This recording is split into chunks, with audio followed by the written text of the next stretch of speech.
Check 1, 2. Hey, hey. Let me get that link.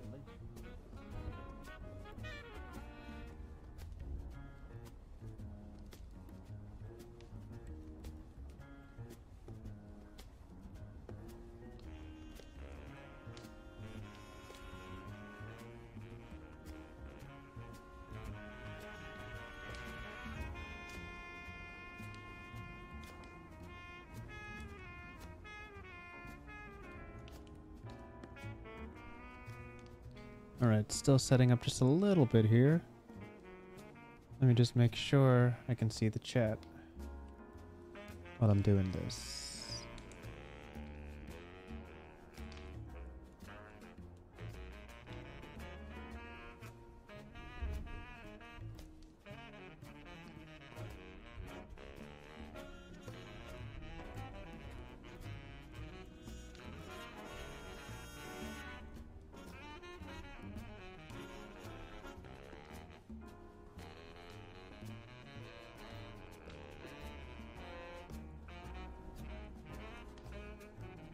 I'm glad you recognize the music.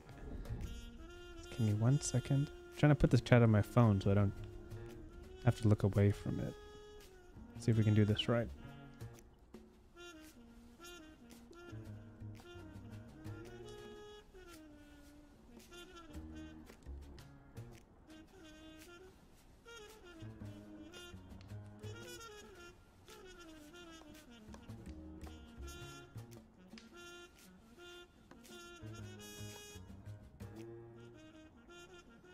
Awesome. Okay. Let's get into this. Let me turn down the music just a little bit. There we go. Okay, saying hi to chat. Let me just open that up. Hello, hello. I see Old God Gethune has made it back. Welcome, welcome, welcome. C-Bev, hello. Agion Strike, what's up? C-Bev, the link is now pinned. You can submit there. Towelstein, what's up? I Rule 37, thank you for recognizing the music. This is all Nintendo jazz. Don't tell Nintendo I'm using their music. Hello, Demega2. Now, this stream is just a relaxing stream. All we're going to do today is look over some homebrew and or answer some questions that you have for me. I don't know if you guys have any questions for me, but please keep the homebrew kind of short. I've had people submit entire classes before. I truly don't have the time to go through the entire thing, but I'd like to get through some nice content. All right, let's get into this and see if anything has been submitted yet.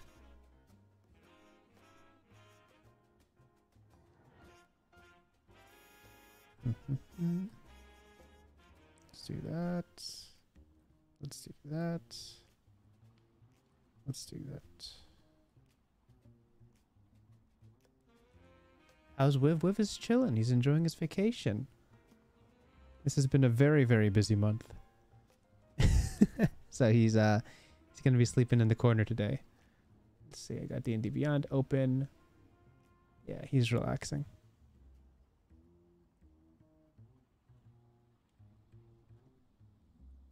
Okay.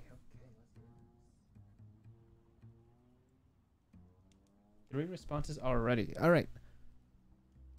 First thing. How do I want to view this? By individual. Yeah. All right, from Nathan Z. Nathan Z has sent me a home brewery request, so let's check that out.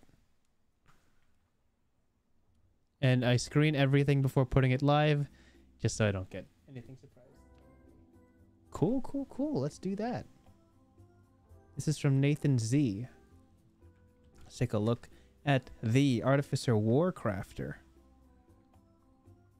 Alright, this is our first example of homebrew today.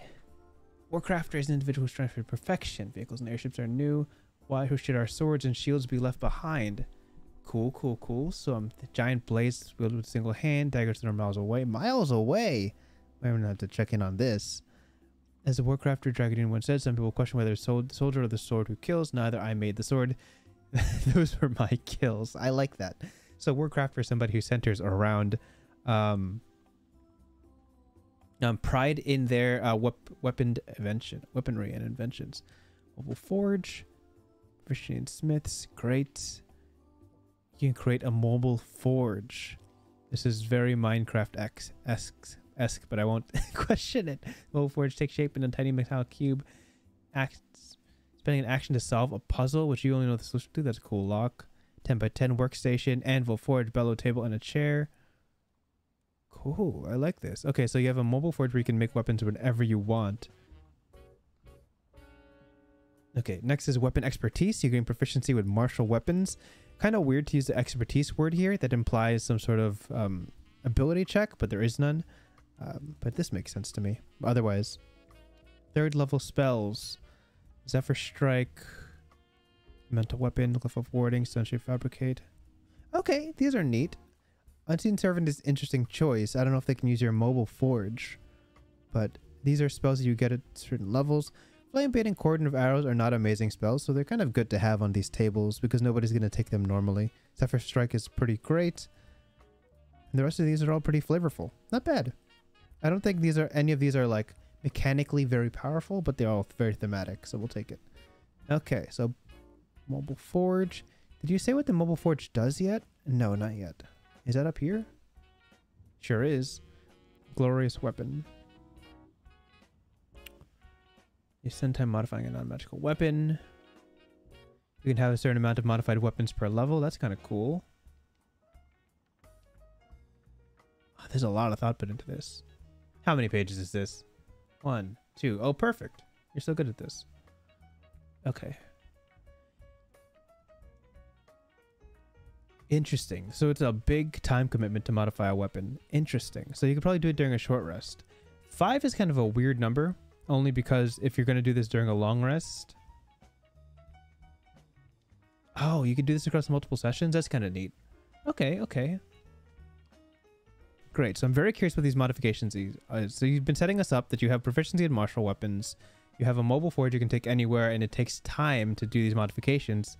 5 times modification score hours. I'd make it 4 just because it's rounded to a long rest. Can you do this during a long rest is the real question. Because if you can't, then your party's standing still for quite a bit of time. Interesting. Okay. Agile. Wow. Okay, wait. What's the cost? Cost system. Cost system. Cost system. Where's the cost system? Oh my gosh. Where is it? Where is it? Oh, the cost system is modification. Huh. No, where's the cost system? Am I blanking? Nathan C, where's the cost system? Okay, well, anyway, let's look at these mods because they have certain costs to them. I can't find a cost system. Anyway. Finesse property. Reach property. Throne. Ooh, this can get spicy. What the heck? Versatile. Silvered, okay. This you could just get for 100 GP wherever. You don't need to modify your weapon to do that. Melee weapons only. Interesting. So I'm thinking like Great Axe, Finesse, Great Axe, Reach.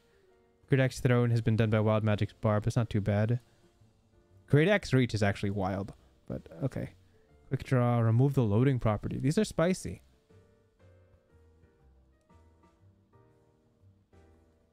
Steady Grip is a clear winner here unless you're doing this.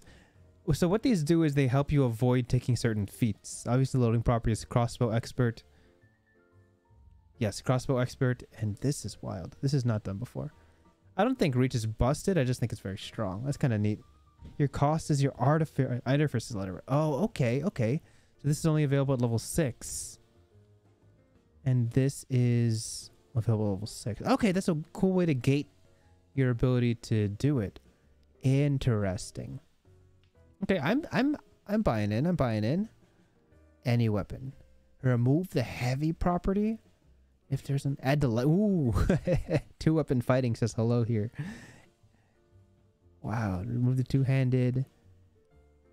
This is fine.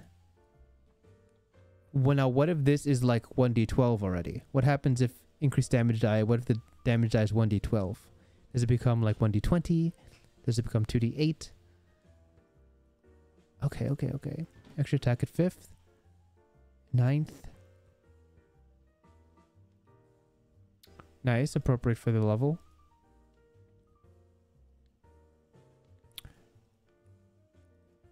+1 AC, modified weapons, advantage of the next attack against that enemy. That's kind of cool. These are kind of neat.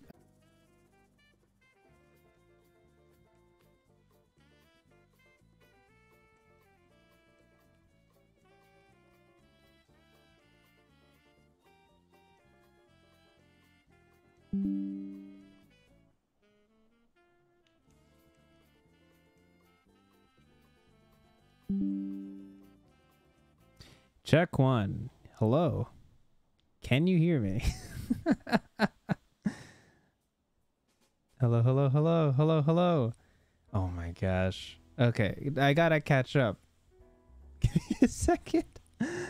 Let's see.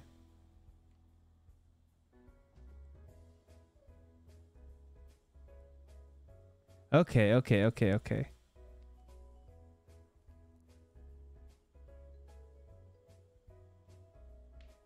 Cool. Okay, catching up on chat. How was your Christmas? It was good. My Christmas was wonderful. Got a lot of gifts. My cousin has kids, and they were drowning in gifts, which was wonderful. Okay, let's get back into it. Hello, who did I miss out on? Who arrived when I was gone? Towelstein, Green Fourth, Caden Bold. Welcome back. Okay.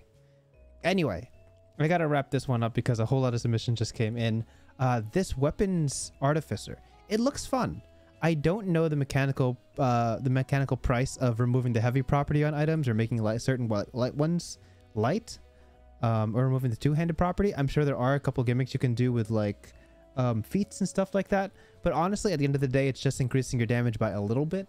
And if it helps get the flavor across of what kind of weapon you want, I'm all for it. This doesn't seem overly powerful for me, and I think it's a nice thematic to have an artificer who just really cares about weapons.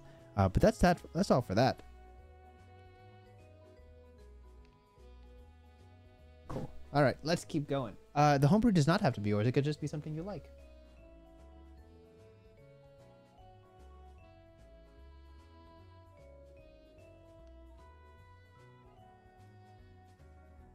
All right, Domega, I see you have multiple submissions. I'll just talk about the last one. I believe the last one's the one you wanted me to check. Your question is Towelstein. Hello, Towelstein. Your question is, what made you start YouTube? And you also linked me something. What made me start YouTube? I like editing videos. I've been editing videos since I was in 6th grade. My oldest video is a Naruto AMV that I made when I was in 6th or 7th grade. And that video is 16 years old now. And it has about 10,000 views simply due to its longevity. But I've been doing YouTube for a very long time, and I like editing because I think it's a very pure art form. But anyway, let's talk about the... this is interesting. Towelstein, yours is the Path of the Vampiric Beast Barbarian. Interesting. Let's load that up for you guys. Doug, do I have homebrew I have made? I do, but I only use it for home campaigns. I'm simply not confident enough to publish it anywhere because there's people much better than me. But maybe when oneD&D finalizes, I'll get some homebrew out. I usually make homebrew very specifically for a setting or for a player, and never more than that. Anyway, Path of the Vampiric Beast Barbarian. Tainted early on by vampires. Love it. I've seen a lot of people go Path of the Beast Barbarian, specifically for that vampiric bite effect, but here we go. 3rd level, Vampirism. Imperial range end, you manifest natural weapon. Simple melee weapon for you. Cool. An extra 1d8. So every... Okay. First criticism for this, Vampiric Transformation. It says you manifest a natural weapon, which I'm assuming are your fangs. And it's counted as a simple melee weapon. But this second effect, it only works on unarmed attacks. You have to specify that whatever you're gaining here is an unarmed attack, if that's your intent. Otherwise, none of this actually works on anything you wrote in the first paragraph. Unarmed attack, natural weapon, and simple melee weapon are 3 different things and not necessarily one and the same thing. Like, simple melee weapons are never unarmed attacks, at least in 5e. This is cool. Things become magical when you reach level 6. During your rage, if you reduce a creature to 0 hit points, you gain HP equal to your con mod plus PB, and your next attack has advantage. I like that. That's kind of neat. You can get through a lot of mobs like this. This is 3rd level. Interesting. I might have put this at 6th, but otherwise it's pretty good. Resistance to necrotic at 6th. Cool. +1 to HP. That's neat. Vampiric body at 10th level. Dark vision. Dark vision at 10th? I feel like you should get that a little bit earlier. Maybe this should be 6th level. But that's cool. You age slower. I feel like aging slower should be something much more late, like 14th level. We'd probably put age slower at 14th level. Proficiency in charisma saving throws. Interesting choice. Vampires, surprisingly, are good at a lot of different saving throws. They have really good stats. So picking out charisma out of all of them is kind of strange, but yeah, that's fine with me. And vampiric mastery. When your rage gives you... Okay, 14th level, you can fly. +1 to your AC. And you can reduce damage to 1d8 number of times equal to your PB per long rest. Yeah, these are all neat.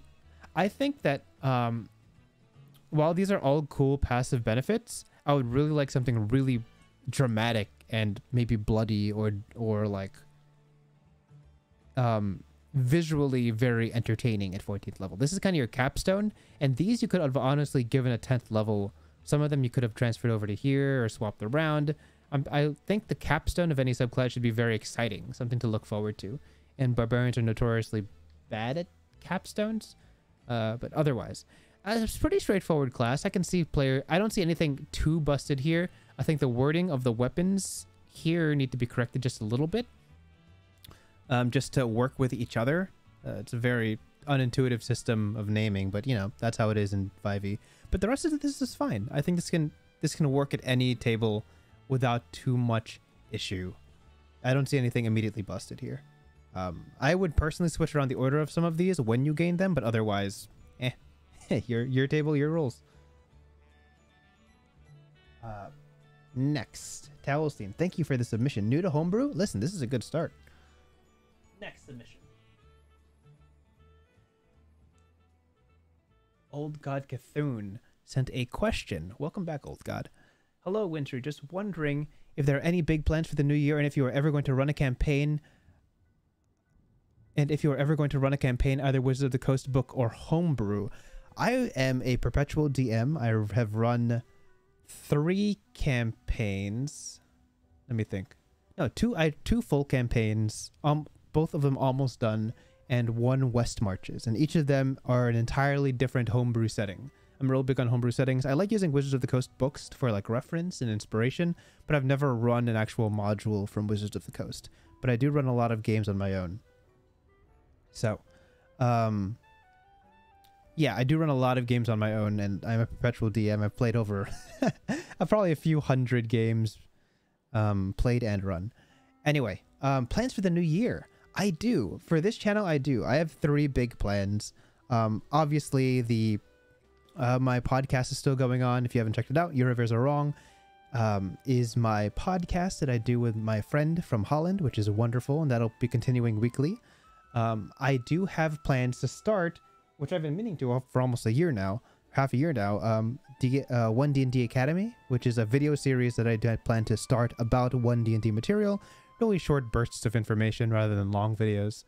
And I do have ideas for a series of shorts, which will be fun once I get the layouting done and all the theming done.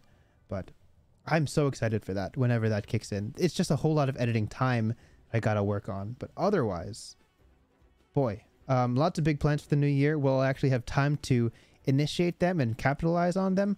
We'll have to find out. But thank you for the question, Old God. You are always welcome in my chat. Next question. As I load up chat again. Cool. Cool. Next is from Next is from...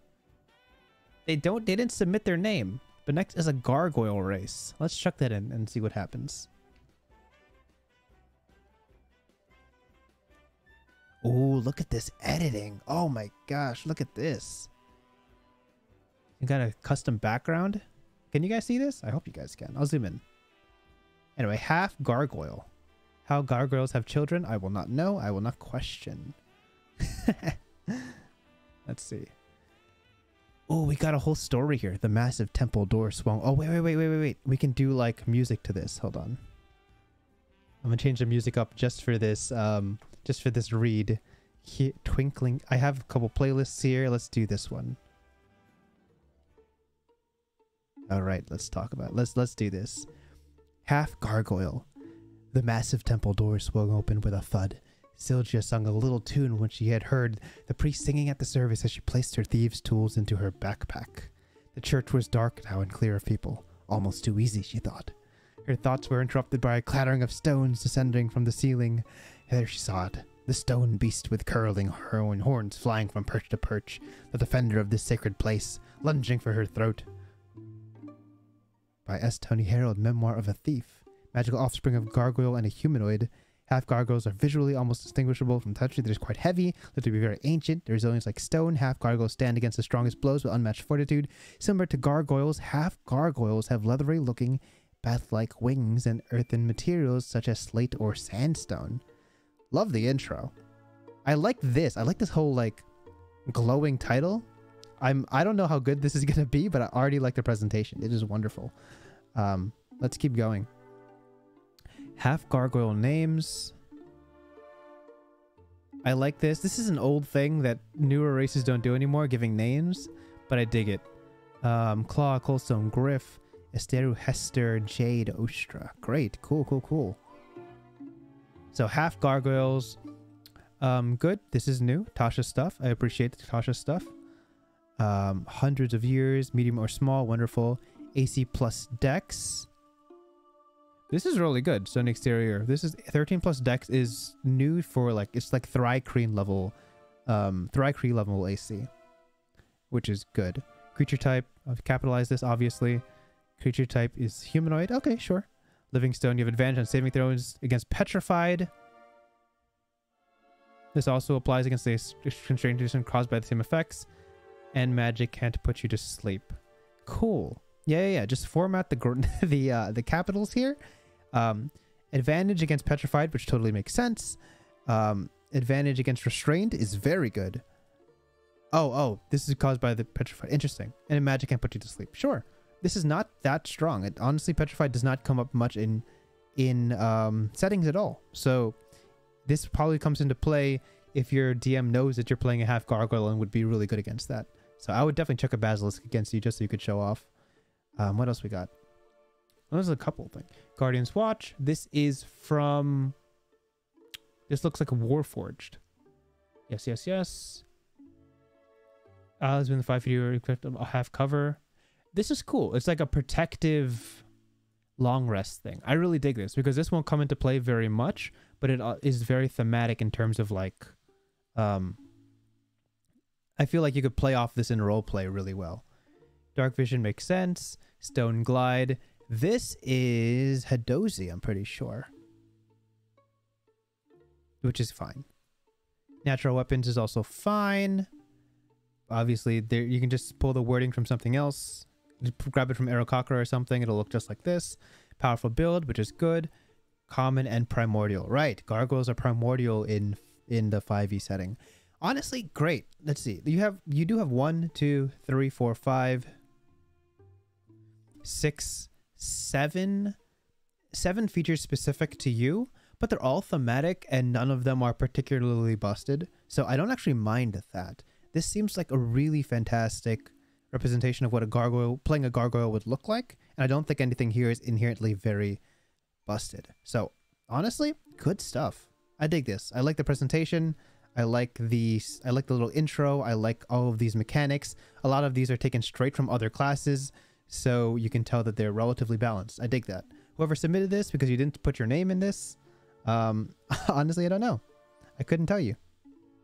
But thank you for that submission. Bounce over to the next thing.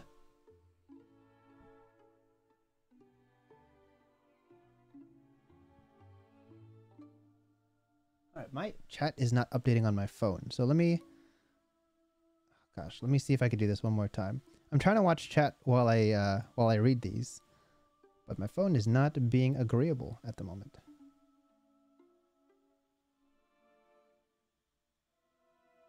A solid race. Gross. I can't believe you made a pun. All right, let's read this. What did I miss out on a chat?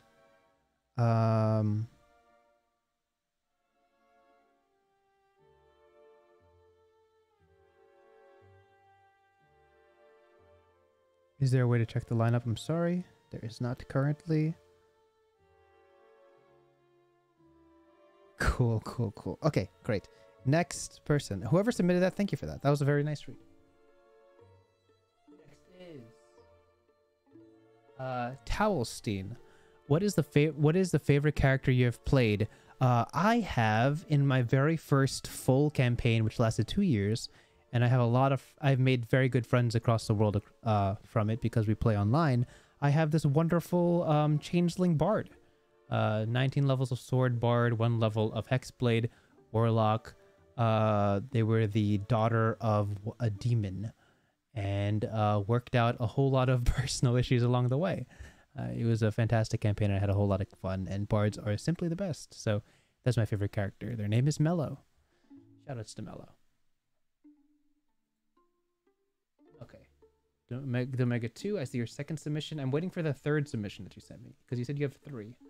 So I'll check out your third submission when I get to it. Next is Doug the Dragonborn. Welcome back, Doug. Nice to see you here. Thank you for all of your greetings so far.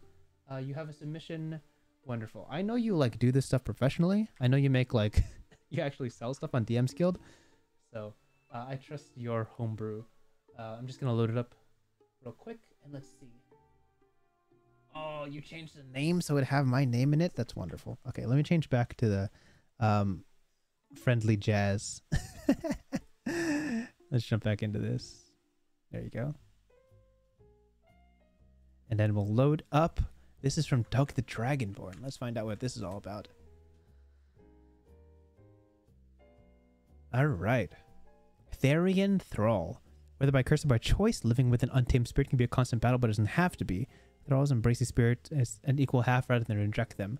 In turn, the spirit can express itself by slaying wrongdoers, protecting a sacred land, and changing the physiology of the ranger it shares a form with. Interesting. So this is a ranger thing. Got it. This is a ranger thing that changes your self.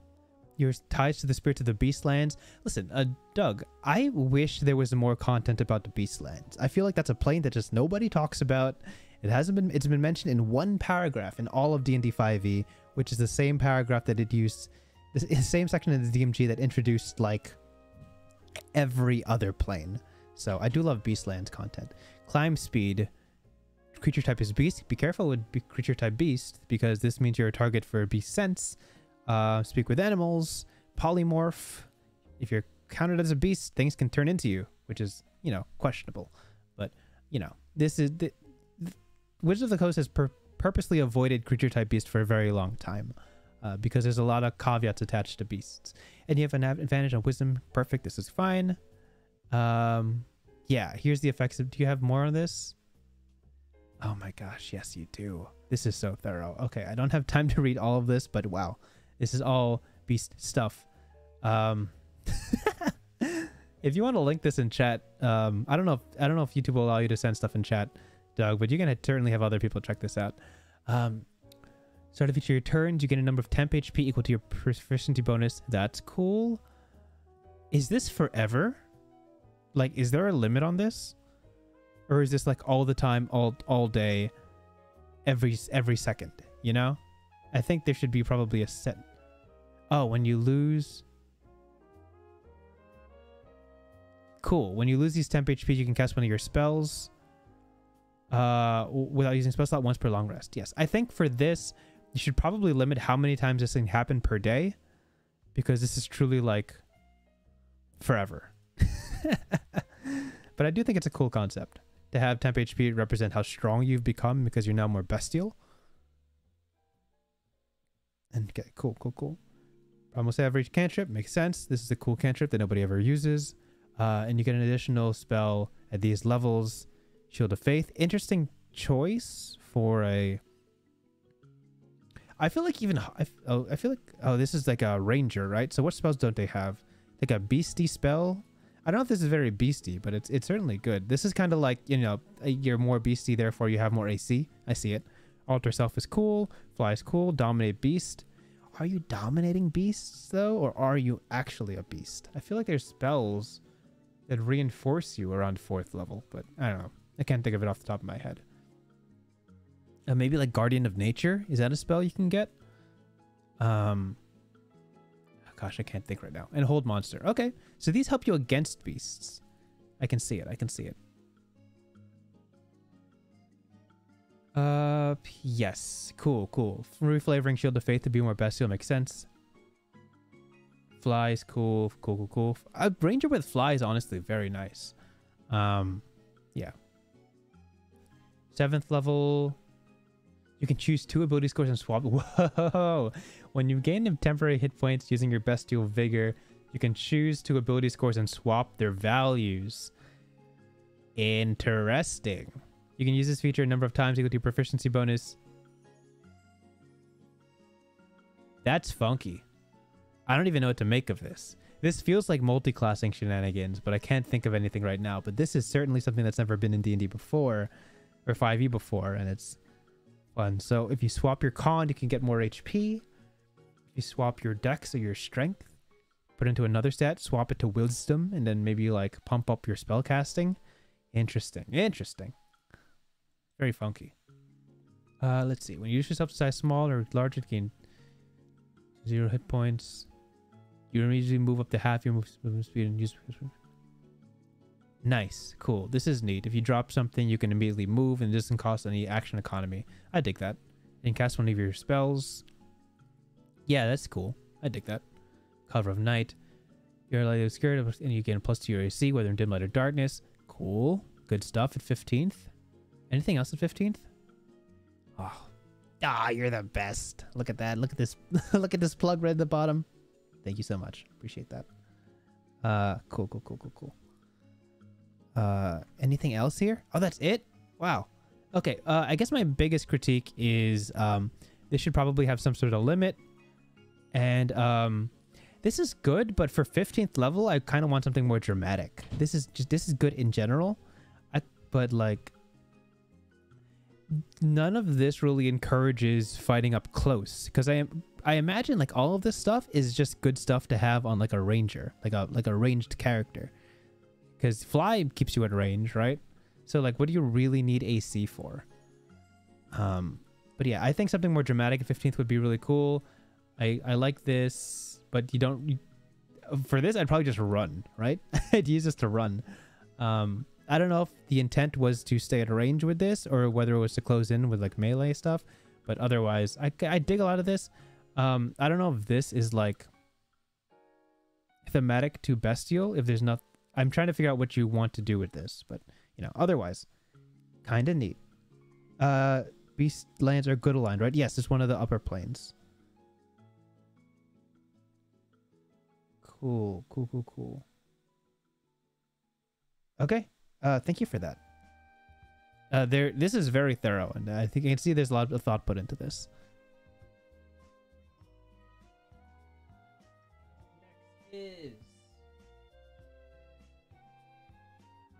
Okay, so this is Domega 2's proper submission. This is, I think, of the 3, this is the one they wanted to send. Okay, let's do it. This is from Domega 2. Arcane researcher. Let's dive into this.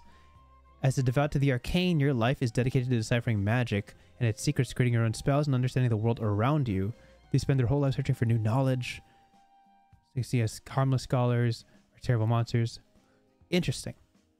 So before I even read this, my question is, how will the arcane researcher subclass separate itself from every other wizard that also researches arcana, right? They got to be like super intense. Okay, let's talk savant. When you select the school at 2nd level, the golden time you must spend to copy any spell into your spellbook is halved.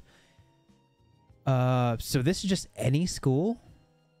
I'd probably ask this to be more specific to 1. but like maybe one class, one school of magic, or like one specific kind of magic, is covering all of them makes it immediately better than every single subclass. You understand basic principles of magic.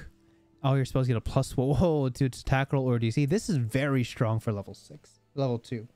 This is a +1 magic item, especially this, the +1 DC. I think this is too early to get at level 2. For the level 2 features, I'm still waiting for what makes this so different from any other wizard subclass. I'm gonna need more flavor here, you know? Explain to me why you're obsessed with researching. And that has to happen at level 2 right away. Instant adjustment. Cast a spell as a bonus action at the original time. This is quicken spell. I don't want to use to a spell attack roll. This is very, very strong. Yeah, this is very, very strong. This is very, very strong. What the heck? 1d6 to its spell DC. This is not okay. 1d6 to spell DC is not okay. That's way too high at level 6. Adding a +3.5 to your DCs, actually 4.5 to your DCs. 3.5 plus 1 makes your DCs at level 6 like 19-ish. That's way too high. Sorry, fam. Yeah, a lot of these. This is the only thing that's currently balanced. The rest of this is very, very strong. You can use this 4 times a day. Modern subclasses scale everything with proficiency bonus. So proficiency bonus times per long rest would be the standard here. Instant adjust. Wait, this is the same thing, right? What? This improved. What's improved about it? Oh, this stuff. This is the new stuff. Spell range. Dang, spell effect area. My friend, you clearly want to design a sorcerer. What I'm seeing here is sorcerer stuff. You want to design a sorcerer. You want to play a sorcerer and improve their meta magic. This is all I'm seeing from this. Okay. Done 5 times a day. Okay. You have advantage on DC to identify items and creatures. Flavorful. See, this is a level 2 feature. You chuck this at level 2. And master of instant adjustment. So this is the same thing, but you're adding damage type. Change a spell inflicted conditions. This is busted because I would just change everything to petrified. I would change everything to petrified. Which would be very funny. Like anything that knocks anybody prone, I would just immediately change to petrified. Right? This is busted. Listen, to Omega 2. There's some cool ideas in here. I'm gonna ask. There should be probably more flavor put at level 2, straight up. And a lot of these are very, very strong. Increasing DC and spell attack rolls very early is dangerous. There's a reason that only kicks in at past level 5 and only in very small amounts to a cap ceiling of +3 to any of those. So, yeah. Otherwise, good start. I would ask level 6, 10, and 14 be a little bit more different. You can probably just label some of these.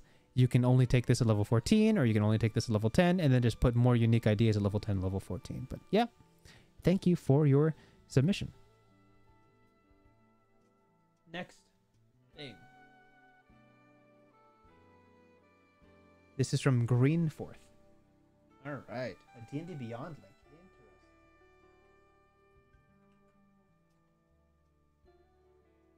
It's a monster stat block? That's exciting. Hold up.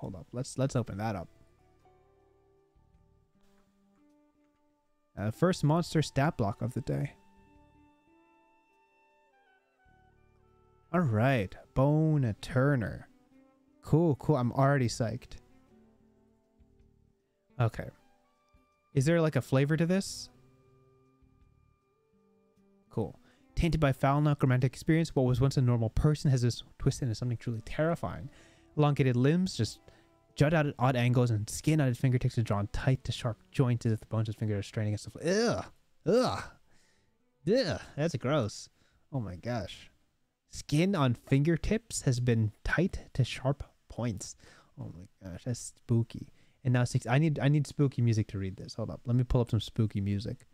That's gross. Hate that. All right.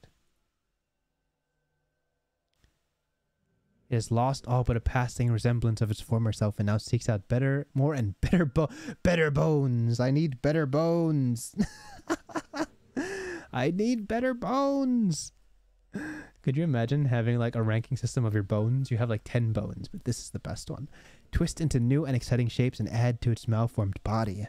This is based on a creature of the same name from a wonderful Eldritch Horror podcast called the Magnus Archives. Oh, I've heard of this. I've never listened to it, but I've definitely heard of this.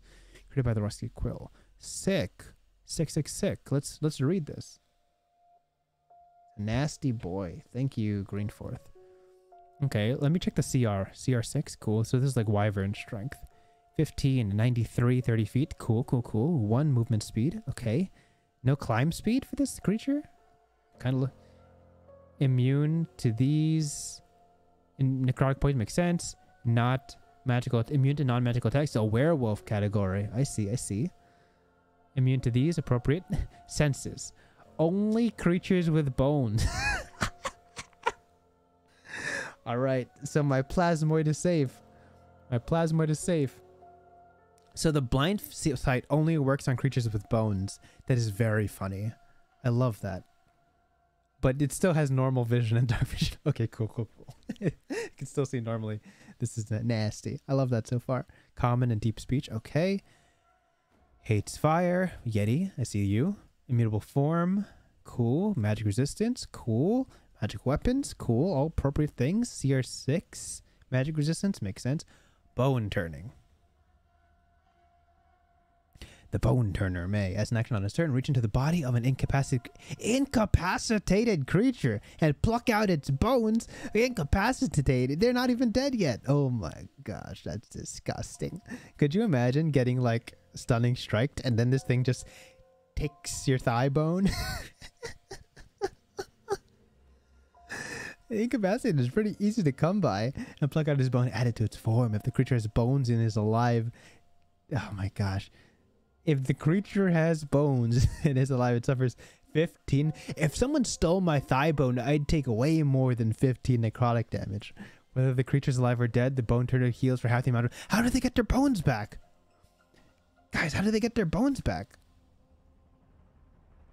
The Bone Turner makes two claw attacks. How do you get their bone back? Oh my gosh. The Bone Turner makes 2 claw attacks. Claw plus 7 to hit, reach 10 feet, 13 slashing damage, bone turning. Disgusting. Yes, good damage. Oh my gosh. No, I roll 37. This is incapacitated. They're not dead. They're incapacitated. You're incapacitated a lot of times. Like when you're stunned, you're incapacitated. When you're held person, you're incapacitated. I'm glad this thing doesn't have... Oh my gosh, there's more. Disarm reaction. He's stealing your bones. Disarm. When targeted by a melee attack, the Bone Turner as a reaction impose disadvantage on the attack. Sure. The attack misses. The target is grappled as the Bone Turner's form sucks the limb of the attacker into itself. Oh my gosh, that's spooky. No, you can't even see that. What? The limb? If the attacker ends its... There's no magical system where your bones come back. I think I just disconnected. Give me a second. Yeah, there's no magical system.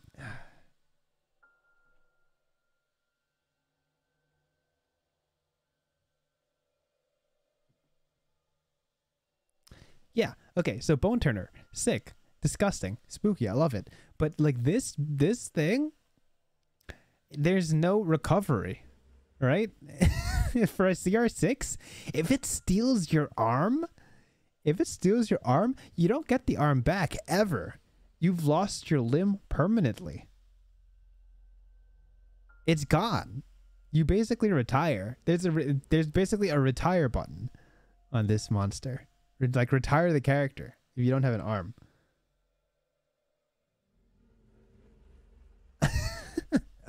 If there's got to be a caveat somewhere in this stat block that says the arm comes back on a long rest, or after 1d4 days, or after remove curse and or greater resto has been used, or wish, or heal, or something. If you lose an arm, you're not an adventurer anymore. If you lose a thigh bone, you can no longer walk. Does that make sense? But like this is super spooky and I dig it. I can see the horror right now, but I need a way to recover. I need rules for recovery because I don't want to fight something that'll instantly retire my character if I miss. If I miss an attack at disadvantage. But yes. This is how they make boneless wings. Okay, well, thank you so much.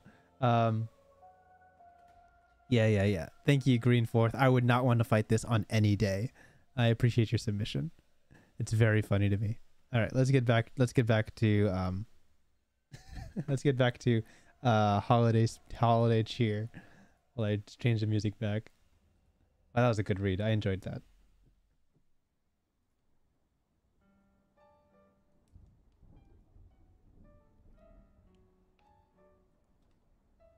All right, the next submission is by Umbra. Welcome, Umbra. I remember you.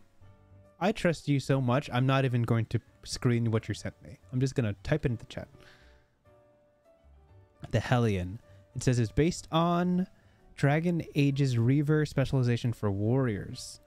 So this it's a fighter class. Lots of good text. Let's zoom in on it and see what we got.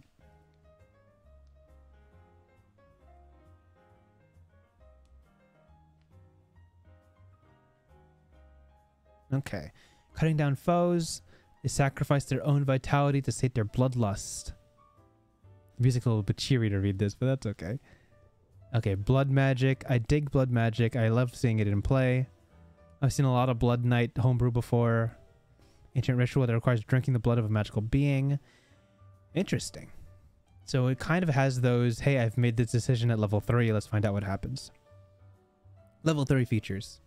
Resistance to Necro, hit point +1. This puts you in Barb levels, by the way. The Barb type HP. So CBev says, what determines a monster's CR? So the CR basically means a monster that would be a medium encounter for 4 adventurers of the same level. So level 6 adventurers would be able to fight a CR 6 as a medium encounter and still have like room to spare for the rest of the day. So if you get regenerate at like level 13 and heal at level 11, I would expect that monster to be closer to there if there truly is no fix for it. Fix for the losing arms. Anyway. Cool. You regain hit dice on a short rest. Whenever you're reduced to you are no force. Oh shoot, this is bad. This is the penalty right from the start. Let's see what the payoff is. So you immediately take a single death save whenever you hit 0. Wow. All right. Cool. So this is trying to prevent you from reaching there, but if you ever do... Anyway, let's find out what this is. Hellion's right. Spend a hit dice. Lose 1 hit point. Okay, I'm getting Blood Hunter vibes from this. 1d4 on your weapon attacks if you take 1 hit point of damage and expend 1 hit die. Cool. More similar to Blood Hunter stuff. You're going to imbue more than 1 weapon. And this is all as a bonus action. Nice. D6 at 7th, D8 at 10th, and D10 at 18th. And as long as you're bloodied, it increases by 1 size, D6 to D8. I like that. This is pretty straightforward. But you get 1 hit dice back, right? Yeah, this gives you 1 hit dice back. So is this really a price? Okay. 1 hit point is a little bit... Anyway, this is allotted, I would say, a 7th level, you're basically getting an extra 2d6 on all of your overall damage, which makes this pretty strong. It's 2d6 at 7th level, 2d8 at 10th, and then 3d10 at 18th. Yeah, it's whatever. But if you're bloodied, it does more. So it's like a 2d8 at 7th level. I would say this is a little bit above the curve in terms of how strong fighters are allowed to be. Most of their like beginning features don't give them damage straight up, you know? Yeah, like I guess Battlemaster kind of does in a weird roundabout way. But this is like consistent damage. Interesting. Okay, I'll let this fly for now. But this just reminds you of the Brute. If you ever look at the Brute UA, they get 1d4 from the start on all of their weapon swings. And the Brute is notoriously powerful. Devour. Whenever you reduce a creature, you should change this to hostile creature, or else it'll be victim to the bag of rats strategy, which is like you just carry on the bag of rats and kill one whenever you need the bonus. You can regain a number of hit points equal to your fighter level. If you're bloodied, you also regain a hit dice. Yeah, so basically, if you see this feature, just find rats somewhere, bag them all up, and whenever you need HP, you just kill one. Right? So if you have 10 mice, kill 10 mice, you get back 70 HP. Right? So the way around this, the bag of rat strategy, is basically make it a hostile creature and or small or larger creature. And then you can avoid that, and you don't get 70 HP back when killing a bag of rats. British brand.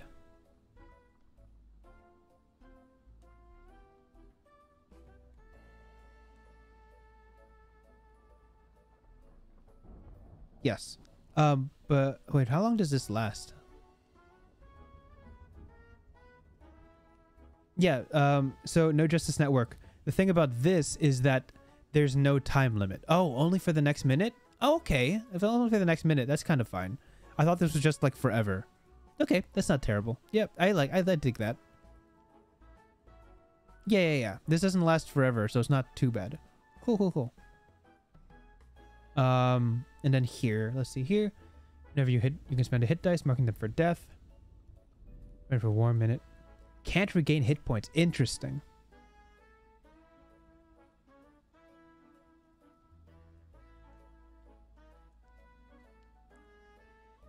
Cool. More damage. This is nice. This is very strong. At higher levels. Can't regain hit points. This is a fantastic way to stop somebody from healing and making sure your damage sticks. That's pretty good. Hit dice as a resource is always so interesting because it's like a non-tangible, right? You never need hit dice until you do. So being able to use them in battle is always a plus, unless, especially if you're not taking short rests throughout the day. If this is your only fight for the day, you benefit a ton from this. But you know, by default, fighters are a short rest class, so I can see the price here. This is good. This is like signature, because nobody can really do this consistently forever. You know, nobody has a turn off regain hit points forever button, or like for the whole battle. You know, it's always like a one turn sort of thing. Going on to Dark Mutation. Your speed increases by 5 feet. Cool. You get a bonus equal to half your con. Cool. I dig that. And cool. When you're bloodied, it's even better. I like this bloodied thing you're doing, where like every feature improves when you're at half health. I dig that. If you've ever read the Atavist is like a famous homebrew blood fighter, and they're like notoriously edgy, and a lot of the mechanics there are really cool. Balance is another word, but you know, if you want like inspiration on what other things you can play around with, look up the Atavist. Atavist. I forget who makes it though. Crimson Rampage. Whenever you make a crit, whiz save, or become frightened for you. Cool. Nice. Oh, and this kicks in at 15th level? Nice. Oh, this is actually really neat. When you're bloodied. Yeah, this isn't very powerful, but whenever it comes in, this is like a dramatic... This is what I mean by like dramatic abilities, right? Like high level abilities should be really impactful and like good for narrative. Like when this kicks in, it's a cool moment narratively and mechanically. And that's what I kind of look for in high level features. Aura of Pain. At the start of each, you may expend oral hit dice. When you do, each hostile creature within 10 feet of you takes necrotic damage equal to hit dice result. Additionally, as long as you're bloodied, the aura increases to 30 feet. Ooh, that's spicy. I will say, a 30-foot aura dealing an average of 6 damage, is not too scary at 18th level. Right? Because at 18th level, you're fighting things with 300 HP, and by spending a hit die, which is very useful for you, like all of these features like using hit dice. Spending a hit die at 18th level to deal 6 damage to all the creatures around you, it's okay. I would bump this to like equal to double the hit dice result. Like 2d10. Or maybe even 3d10. I don't know. I don't know what it looks like. I've never seen this. But like at 18th level, you're fighting gods, right? 600 HP, 25 AC. They're not going to care about 6 damage. And you're not going to be fighting a whole mob at 18th level. It's usually just a couple big monsters. So like, even if this is the aura around you, 30 feet aura, you're realistically only hitting like 3 creatures. And so you're dealing an average of 15 damage for the price of a hit die, which is very valuable from what I can tell, like, from a lot of these. Like here, this is you're using a hit dice or here. I guess not very much, actually.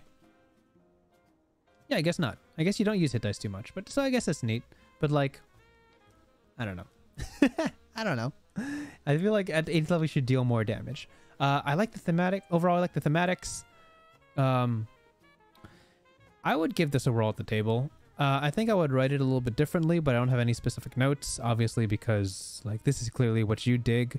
And I don't think there's anything too busted about this. Having played with a brute at my table who does a whole lot of damage, this is a little bit toned down from the damage I can pump out, so I'm used to those amounts. And damage, honestly, is the easiest thing to adjust around as a DM. You know how much damage your party can pump out, you can always adjust around it. There's nothing here that is super duper busted. I'd definitely have to plan around this. This is probably the spookiest thing as a DM for me. But otherwise, good stuff. Good stuff.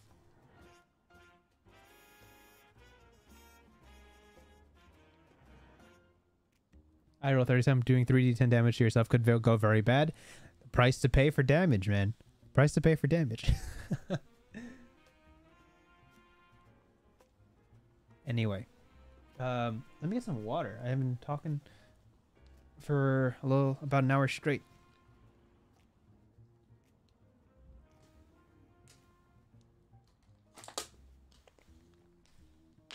Thank you guys for tuning in, right, by the way. This is one of the more relaxed streams because we're not covering official content. So I get to chill out. I know some things are super scrutinized when it comes to like UA or official content, but going off the cuff and just answering whatever is fun too. Okay, next submission is by... Oh, another one by Nathan Z. Let me check this one real quick.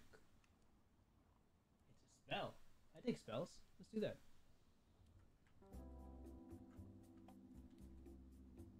Spiked bandages. Okay, let's see. Spiked bandages is a cantrip, 1 action touch. Good start, good start. You darken your fingers with a purple aura. On touch, you can attempt to heal or harm them. Or on fingers, your target takes 1d4 necrotic damage.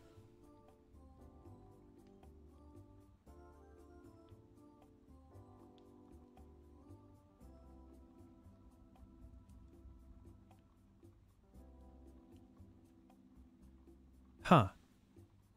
Okay, so the healing thing, first they take 1d4. Then they gain 1d8. And for harming, they take they gain 1d4, and then they take 1d8.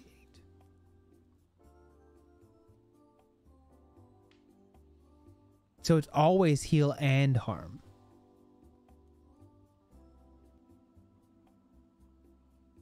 Why, though? Am I missing something? Why, though? I guess you could... Who gets this? Who gets this spell? Cleric Druid. I guess this can combo with, like, Life Cleric? Where, like, healing spells give you more?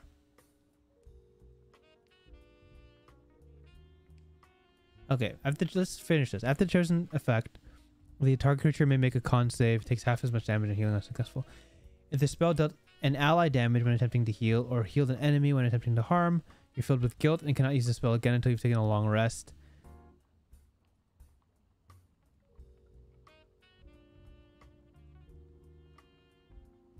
Huh.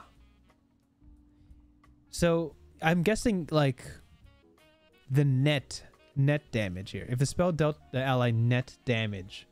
Like if you rolled higher on your damage when going for the healing, you cannot use the spell again until taking a long rest. This is a little funky. Now, my power gamer senses are tingling. For this, I would just play a life cleric, and a life cleric gets an automatic bonus to the healing, so my healing will almost always overcome the damage they take, or almost always be higher, which means that I'll never be affected by this caveat, which means I have infinite healing because this is a cantrip. That's my hang up here, right? If you can always guarantee you heal more than you harm, then this is infinite healing. A funky spell. Yeah, a funky spell. Oh yes, it always procs a concentration save. That's really funny. Yeah, that's really funny. It always procs a concentration check. Yeah, I think it's kind of weirdly built. Not the biggest fan of this because Life Cleric kind of ruins the gimmick. There's like a gambling sense to this, but a healing cantrip is always a no-no. Just in general, it's just like don't play with fire. But thank you for the submission, Nathan. All right, the next one. Let me check this out before I bump it. Heartbreak. Heartbreak, you sent me something, but I do not have access to see it. So I'm going to skip it for now. You can resubmit it, and if I see your name again, I'll just click the new link. You got to give permission for anybody to read it. This is from Fallen Phoenix 4. Hey, Fallen Phoenix 14. No, Fallen Phoenix 4. Welcome, Fallen Phoenix 4. There you go. I've seen you before. What do you think about the viewpoint that oneD&D is taking in regards to taking subclasses at 3rd level, even when the flavor of the class would suggest earlier? I have opinions on it. I don't think it's immediately detrimental. Listen, I love 1-level dips. I think they're so cool. The number of times I've taken Hexblade or War Cleric level 1 dip, or just some random cleric dip because it's just super powerful at level 1 and that's a good amount of flavor. I do that all the time and I love it. And I love players who do it because it gives me a little bit of a twinge of like, I can play around with like their story, especially if they Warlock dip. I can always be like, all right, well, you're talking to this patron now. Let's figure that out. Let's figure out what the deal is. Removing that subclass thing, I understand that it makes classes less complex, which is good for new players. And I understand from a balance perspective that like keep the more complicated stuff to 3rd level. 1-level dips has always been a bit problematic in terms of balancing. And I get the perspective that like a new player has to look at 40 or 10 different sorcerer subclasses even if it's their first time playing sorcerer at level 1, right? I get that. It makes sense. The real question is, can they pack enough flavor into the 1st level base class features that it still feels worthwhile to 1-level dip? Like we've seen what they've done with Cleric. Level 1 Cleric has a couple sick things at level 1. And it's not like you don't get anything. You get the Divine Spell list, you get cantrips, you get armor, you get, is it Holy Order at level 1? There's a lot of really good things at level 1 Cleric, right? And if all of the classes have something really cool at level 1 like that, then I probably won't miss subclasses as much as I could. Right? Like as long as all other level 1s are sick, level 1 dipping will still stay. And I think because there's no variation in terms of subclass, it'll be pretty quickly figured out what's like optimal to take as a level 1 dip pretty early on in oneD&D, right? Because it'll never change, right? Since there are no new subclasses coming out, 1-level dips will always look the same forever. There won't be new clerics changing the game. There won't be new sorcerers changing the game or warlocks changing the game. So it does make the 1-level dips a little bit stagnant. And I think there will be optimal choices discovered pretty early on. But conceptually, I'm not entirely against subclasses starting at 3rd level.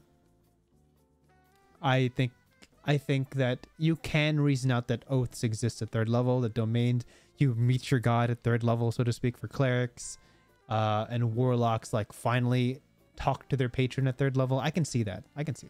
People have strong opinions on that. Yeah, I want to believe.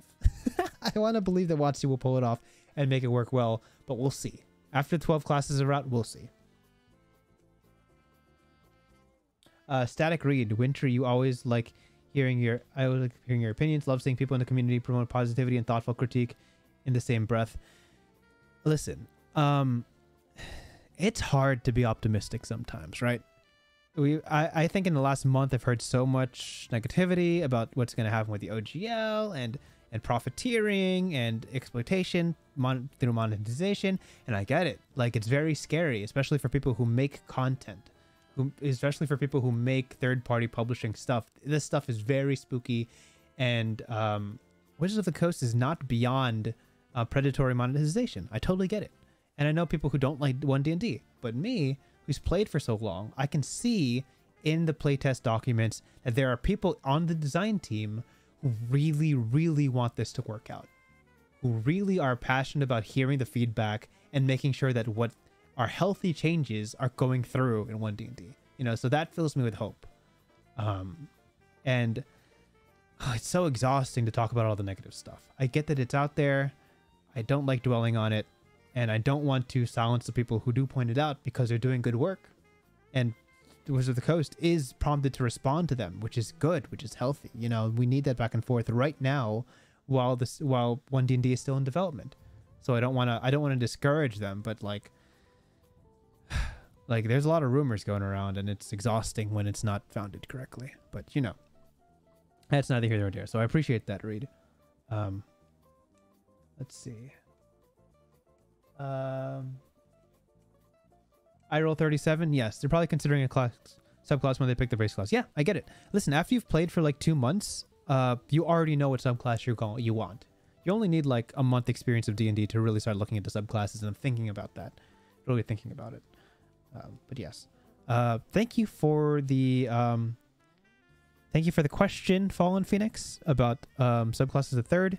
I'm still on the fence. I want to see more content. I want to see more content released before I have an actual opinion on that. And Reed, thank you for the positivity. We need a lot of that right now.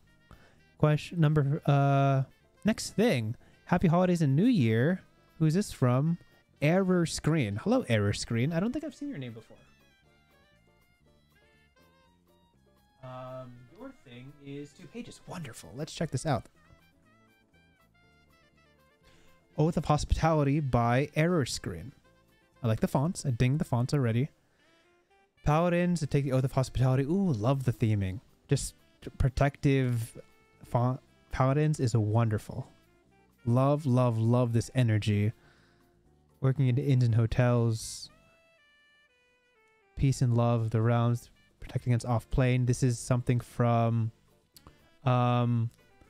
Oath of the... Dang, it's one of the newer ones. There's a very specific paladin oath that fights against extraplaners and extraterritorials specifically, but I cannot remember what it is. Anyway, be courteous, be accepting, be vigilant. Love these. The world is a hard one, so be polite, for they like yourself as a guest on this plane. Listen, sometimes you just want to play a good person. When I started playing D&D, I always made edgy characters. I want people with angst, with guilt, with pain. But lately, I just play nice people. I just love playing nice people. Maybe they got one fault, but like, it's good to just play someone real kind. Welcome them as they may not be familiar. Be accepting. Great. Yeah, cool. Disrupt the beast, peacefully stop them. If also violence can aid you in solving the problem. Valid. Peace first, violence later. I appreciate that. Good buried third. That's a good spell. But you know, paladins don't have that many spell slots, so I don't mind that.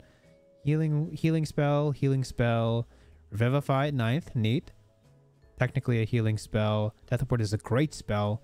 Dream is cool. Raise Dead is cool. Private Sanctum. Wonderfully thematic. I love that. This is so good. I like this. I like Private Sanctum.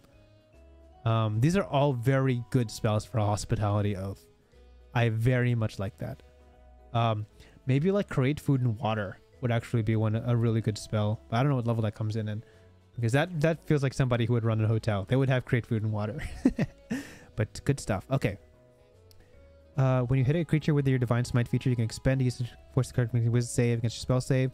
They're charmed and is indifferent to you for an hour. unless you or any of your allies hit with an attack. Dungeoneers pack. Hello. 30 people, but only 16 life. Hit that thumbs up button. Vote. Happy holidays. We have good to see you around. Thank you, dude.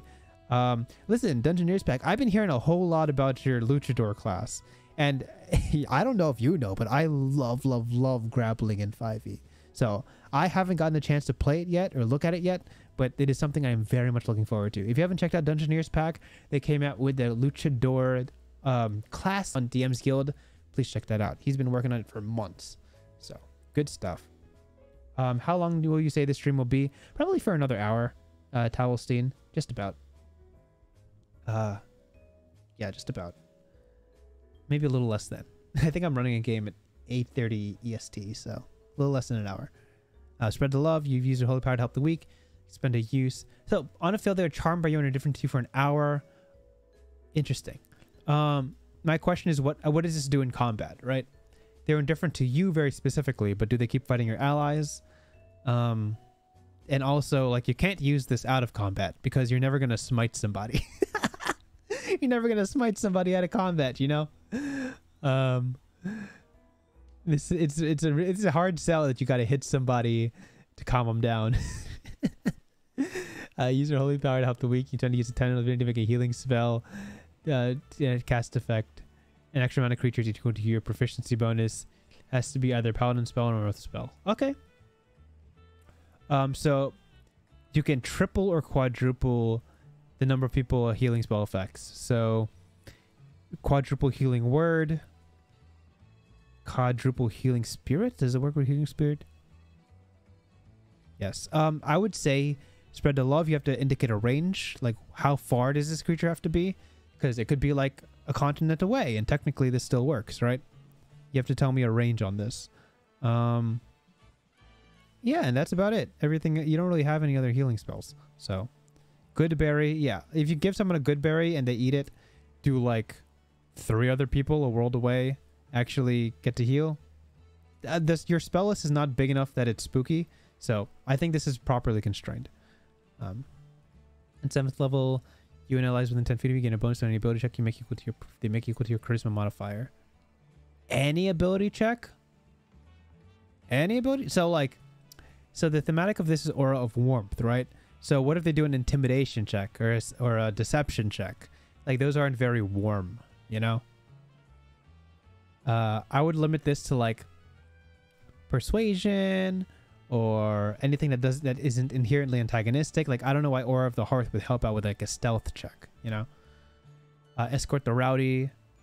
At 15th level, you can use a bonus action. You can force a creature inside your aura to make a strength saving at your spell save. Creature can choose to save. Is moved 10 feet of your choice. What is this, a bonus action?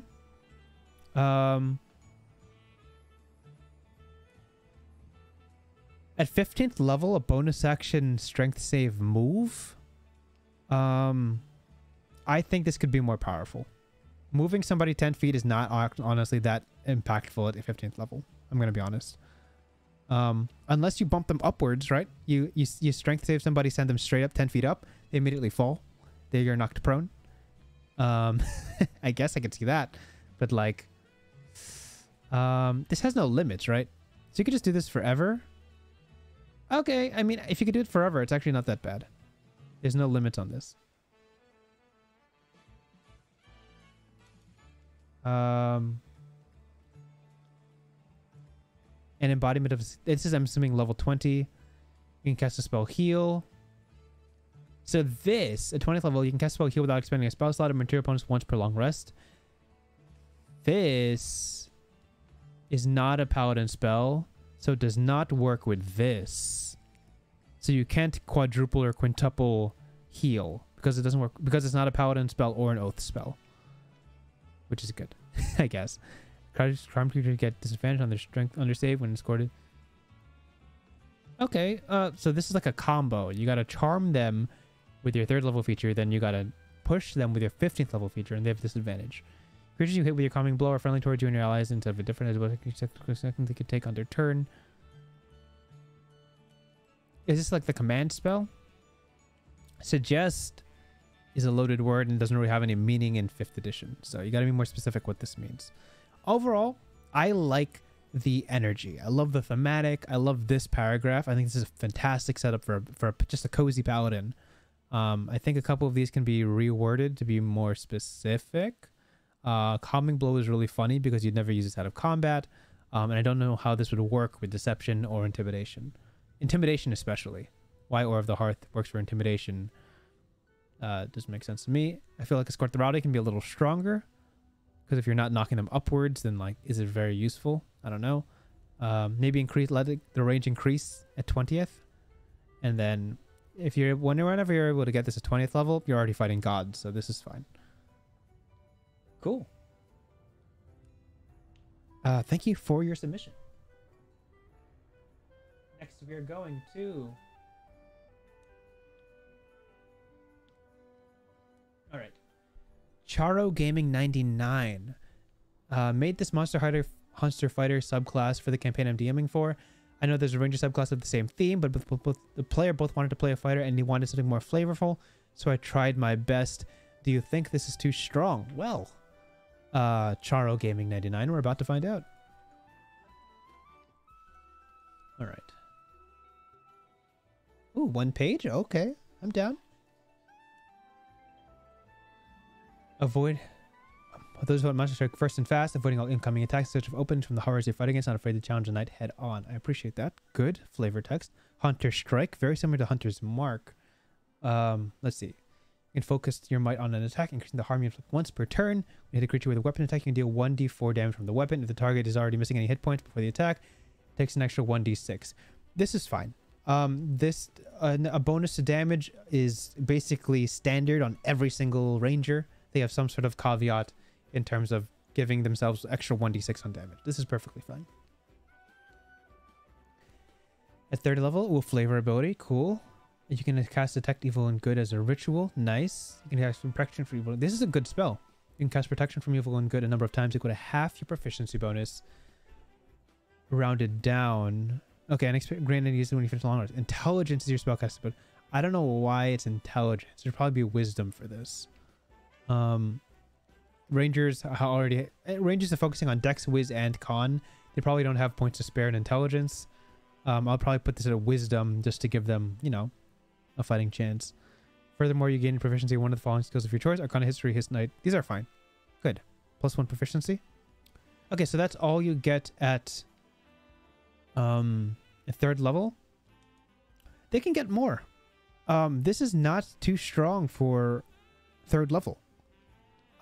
This reminds me of that Monster Slayer, I think it is, that the Hunter Ranger already gets. This is really good, but this is remember, Protection from Evil and Good is a concentration spell, so they won't be able to cast Hunter's Mark. They won't be able to cast Zephyr Strike. If you cast this, as great as it is not necessarily wanted, if that makes sense. I think there's more flavor you can pack into this. If they're truly monster hunters, why are they monster hunters specifically? Because this works on any creature. These are not just monsters, right? Works on beasts, elementals, oozes, undead. Why specify monsters, you know? Still, Protect from Evil and Good tells me this is like undead, celestials, fiends, right?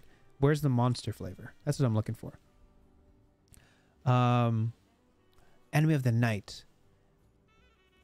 Let's see. Enemy of the Night.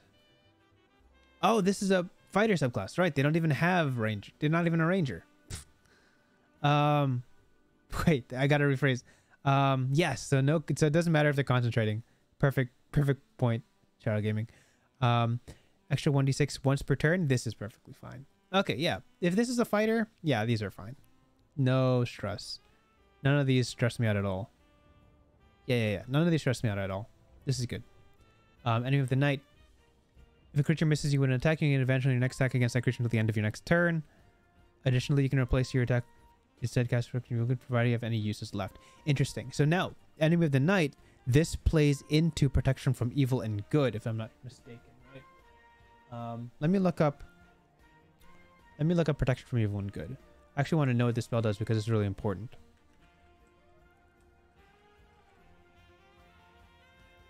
Let's see. Provides benefits against elementals, celestials, elementals, fae, fiends, and undead. Yeah, disadvantage on rolls against the target. So this is really... So this promotes a self-cast on yourself because this combos with protect from evil and good. You get advantage on your next attack. You can place one of your attacks to cast... Yeah, I mean, this is neat. This is a cool, like, little rebound thing where if you're specifically fighting these 5 types, oh, 6 types, it'll be really good. That's like a... You almost guarantee you'll hit every turn if you're doing this right. Cool. I dig that. And I don't think that's overpowered at all. At 7th level, it's perfectly fine. Yeah. 10th level, Hunter Strike. You get an extra 1d8 damage from the weapon. So is this on top of the 1d6? Because this doesn't say it replaces the 1d4 or 1d6. It just says you get an extra. So 1d6 plus 1d8. And if the target is missing any hit points, it instead takes 1d10 extra. You can cast Remove Curse. Cool. Yeah, Remove Curse is totally fine. On a fighter especially. 15th level. If a creature within your weapon's range forces you to make a saving throw, you can use your reaction to make one weapon attack against it. Fix the attack immediately before the saving throw. If the attack hits, your save automatically succeeds. Oh, spicy. Spicy, spicy. You know what I would do with this? This would convince me to use a ranged weapon. Right? Like hold a dagger in one hand. Especially if you're a melee fighter, always hold a dagger nearby. Because if someone from range tries to attack you, you just chuck your dagger at them. And if you hit them with the dagger, then you don't have to roll the save. Right? If you're stuck with a longsword, you're screwed if they cast from far away. But if you have some sort of ranged, yeah. So this, if I wanted to make use of this, I would immediately switch to a ranged weapon. Like immediately. Because things within like 5 feet of me don't usually ask me to make a saving throw unless it's like an aura effect. They usually just swing, right? Like Pit Fiends would just swing on you. Okay, no problems here. And Vanquish the Knight. When a creature targets you with a melee attack, use a reaction to make a weapon attack against it. On a hit, you negate the attack and cause the creature to be stunned. In addition to once uses ability. Okay, so I'm reading this. I'm not worried about any of this. This is perfectly fine. If this was a fighter this is a fighter subclass, all of this is perfectly fine. I don't think anything here is overpowered or broken or anything. It's all relatively clear. I can see optimization angles you could use with this, but I don't think any of this worries me as a DM. Dealing 1d6 or 1d10 damage at once per turn, not scary at all. This is perfectly fine. If a player brought this to me and they really wanted to play it at the table, I'd be like, sure. No concerns here. Thank you for the submission. This is Charo Gaming 99 with their custom Monster Hunter. Thank you for that. Next.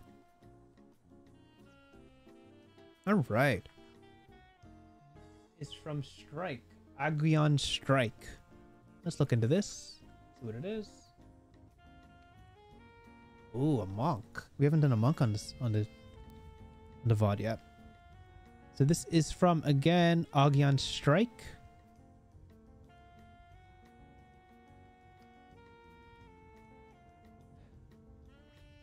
Okay.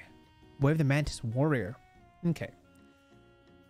You've studied the technique mantises use. Where's the flavor text, man? I want the flavor. How'd they get mantis powers? It's fine. So this is with the sickle. Love it. A weapon that is not touched on very much.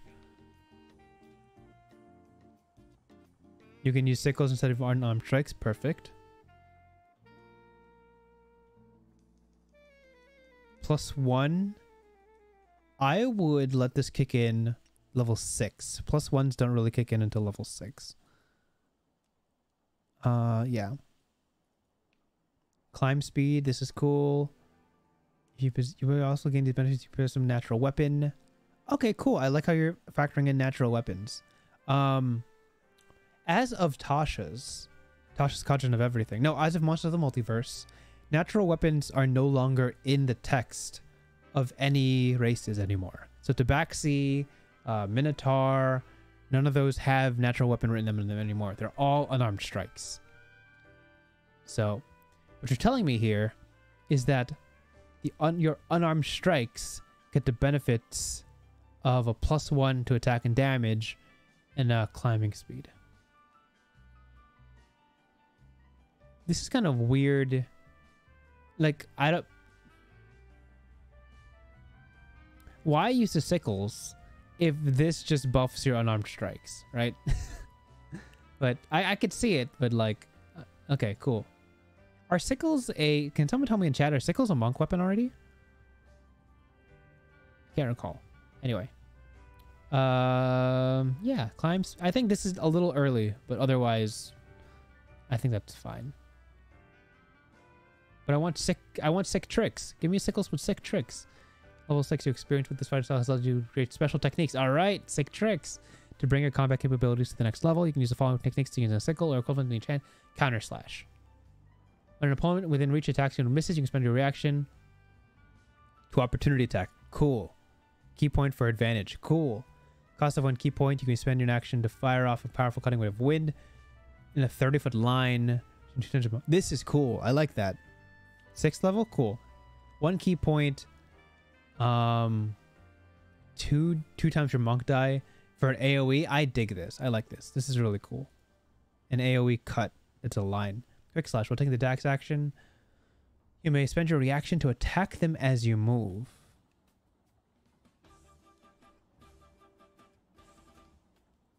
Ooh. Okay, so you're like slashing while you run. This is kind of neat. When you take the dash action, when you run past somebody, you cut them. And so this takes your reaction and probably a dash action or bonus action. Okay. Okay.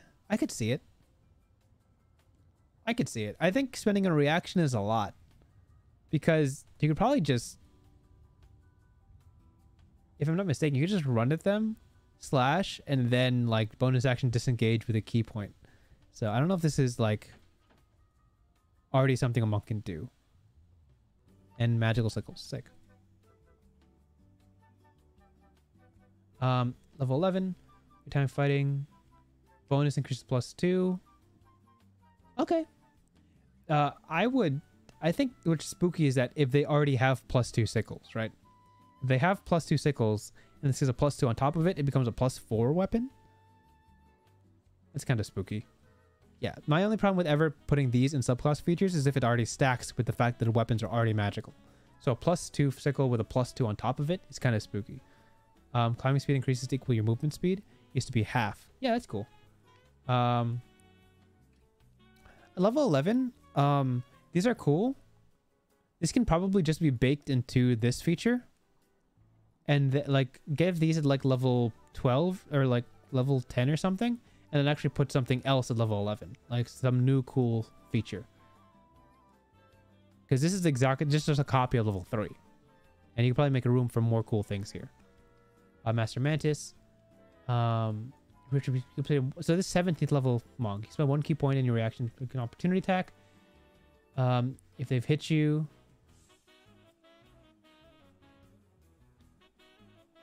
Wait, how is this any different from this? Oh. So when they miss, you could do this. But when they hit, you could do this. Okay, cool. Cool. Grand Slash. Only one of your attacks. Range is doubled to 60 feet. Cool, cool, cool. Half on failure.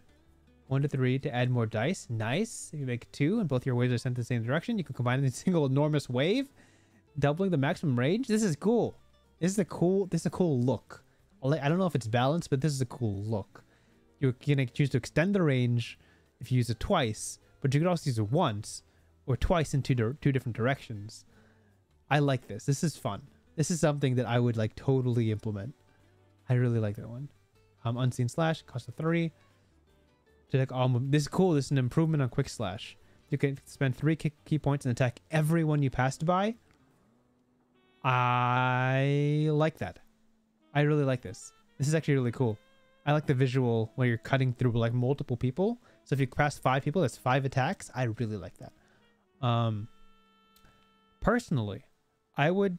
my biggest correction on this is I would get rid of this. I don't think this is necessary. If you want to make a subclass entirely based on sickles, I would get rid of this. Because this lets unarmed strikes be used, and that kind of defeats the whole purpose. Add something else for flavor at level 11, and just add these as a bonus at level 10, probably. This is question. I don't know about this just being innate. I feel like there's something cooler you could put here. But yes, thank you so much. This is pretty fun. It's pretty fun. Grand Slash is absolutely my favorite thing you have here. It's such a cool visual, and it looks cool, and it probably does good damage. I don't know for sure. I don't know monks. But thank you. Thank you for the submission. There's Agion Strike with the Wear the Mantis Warrior. Next. Oh. Well, this is simply from Louis Webb. It's a homebrew feat, and I'm just gonna read it. Homebrew feat conviction. You become devoted to your faith cause, and you get this. This is a feat. Int Wiz Ka +1. Cool. You get an advantage on saving throws against being charmed or frightened. Cool. You learn to spell Shield of Faith. Good spell. Cast it once per long rest without requiring verbal somatic components. Once cast this way, it won't require spell slots. Your spell cast once cast this way, it can be cast again using spell slots, but still will not require components. Good, cool. Spell casting modifier for the spell is a score improved by this feat. Cool. Very, very straightforward. Yeah, there's plenty of feats that look just like this. I think Fey Touch and Shadow Touch look exactly like this. So good formatting in terms of following the trends from Tasha's Caution of Everything. Int Wiz Ka +1, and you get Shield of Faith, plus advantage on Charmed or Frightened. Listen, looks good. I would allow this at my table. It's pretty darn straightforward. Yeah. I don't see any issues with this. Shield of Faith is a good spell. I'd put it in leagues with like Misty Step in terms of usefulness and things you can provide from a feat. Yeah, I wouldn't mind this at all. Louis Webb, that's a cool feat. So +1 Int Wiz Ka, advantage on saving throws against Charmed or Frightened, and you can use Shield of Faith once without using spell slots. No, you always use spell slots. You gotta fix the wording that you say the first one doesn't require spell slots. But you can cast it again with spell slots, and the modifier is Int Wiz Ka. Great. Thank you, Louis Webb. Fantastic. Next. This is by Lars. Another Artificer subclass. Whew, Artificer subclasses are always so complex.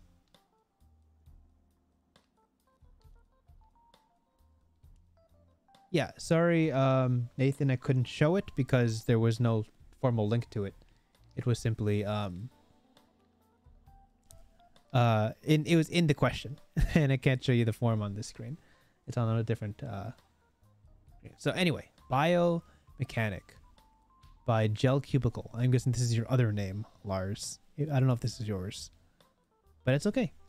Biomechanics, so this is an Artificer subclass. Let's read into it.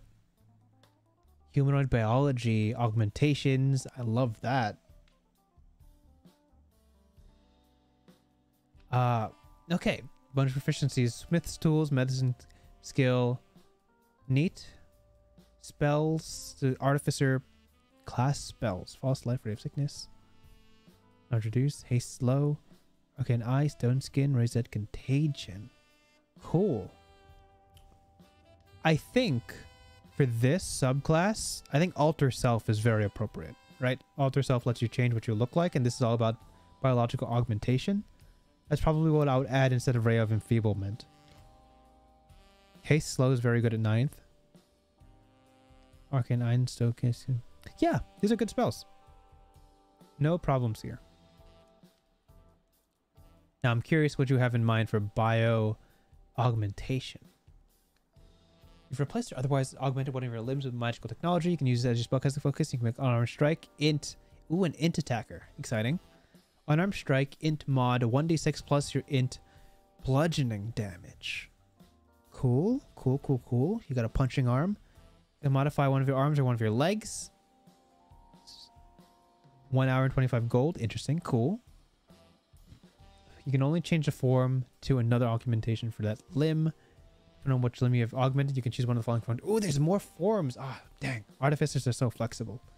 I enjoy this. You can use your arm with which you are proficient as thieves' tools and can use your intelligence modifier to make checks with it. Additionally, you can make sleight of hand checks with your intelligence modifier instead of dexterity. Cool. Well, technically, listen, there are no ability modifiers tied to tools implicitly. I get that it's usually like Dex, but you could just use sleight of hand for that. This is a total DM thing. You could just tell your DM, hey, can I use my intelligence modifier for my thieves tools? And that's just like what you can do. Okay, I dig that. Oh, there's more stuff. Mega press bracer. Count as one size larger. Ooh, one size larger? You make athletic checks with your intelligence modifier. Oh, you're getting spicy. Athletic checks with your int modifier. All right. Well, that is so cool. So here, now you got me thinking now. Now I don't know if you know if I'm a sucker for grapple checks. So expertise, athletics, int modifier. You can use the there is an artificer infusion that lets you add a 1d6 to grapple checks, or like your int modifier. Gosh, which one is it? Artificer infusion that adds to your grapple checks. Dang, I can't remember. That's a cool combo. That's all I can think of in terms of like combinations with intelligence. And obviously you can use Flash of Genius to boost your grapple checks. So you got me scheming, right? One size larger carrying capacity. Actually, this doesn't matter for grappling at all. Int modifier athletics checks, right? You have enlarge reduce, which lets you have advantage on athletics checks, and you count as one size larger. Therefore, you can grapple huge creatures. And on this, you can use either your Flash of Genius and or your gosh, what is that? What is that artificer infusion that gives you checks on grapple? If anyone's got it, listen, Lars. I only think in grapple checks. My brain is hardwired to think grapple checks. But yes, this could be fun. Usually you would just go to armor artificer to 5 points for anybody who knows what artificer infusion gives you bonuses to grapple checks. Can't remember right now. But yeah, larger for carrying capacity. Funny enough, carrying capacity doesn't matter at all for grappling because Wizards of the Coast very specifically does not give weight to any creatures anymore, because trying to give a weight category to any creature is a nightmare. That's just so much paperwork. So grapples completely ignore the weight of a creature. Completely utterly. They could weigh 20 tons, and grappling you could still move them no matter what. It's just for ease of access, so you don't have to worry about how heavy they are when you're grappling them. So that's never a question on the table. You can always grapple move somebody, regardless of their weight. So this only matters for like what you can carry in terms of your bag. Arcane propulsion armor, 5 points for Captain Adams. That's the one. Grapple claw launcher. As an action, you can choose an unoccupied space on the surface within 30 feet of you, and you have a direct path. You move in a straight line to that space. Cool. I dig that. I love grapples. Leg. You get an additional 10 movement speed and your jump distance is doubled. You get an advantage on stealth checks. You cannot be forcibly pushed, pulled, or knocked prone. Wonderful. This is fun. Enhanced prosthetic. You've augmented your body in particular ways. These are all cool. I didn't dwell too long on these because these are all fine to me. Supplement. When you're not wearing any armor, your armor class equals 14 plus dex. Pretty good. Pretty good. Artificers notoriously don't really spec into dex because they can wear like heavy armor. Or is that just armor artificers? Anyway, this is fine. This is pretty strong for 5th level, but that's okay. You gain dark vision out to a distance of 60. Cool. You can read and understand written text in any language. This is fine because comprehend languages exists at level 1. Perfectly fine. Climbing claws. Sick. Climbing speed. Awesome. Bonus action unarmed strike with your claws. Ooh, getting spicy. Bonus action attacks. Perfect for grappling. Action, attack, action, grapple. You don't get extra attack here, right? Yeah. Attack, action, grapple. Bonus action, attack. All int, all the way. Very exciting. You don't get extra attack, so you're not the best grappler. But think about it. Vocal enhancer. You can mimic sounds you've heard. Sick. Love that. Imitations. This is very flavorful. You can cast a command spell once, 1st level. Very cool. I like that. Does it say how many times you can...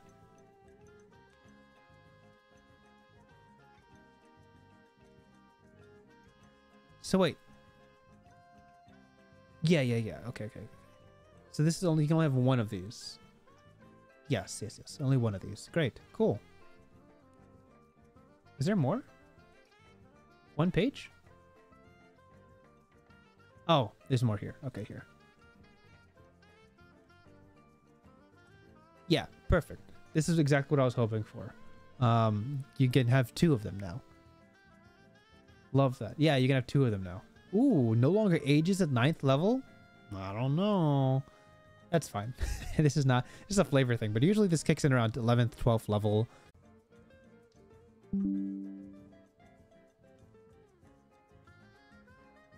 I think I cut out just a little bit.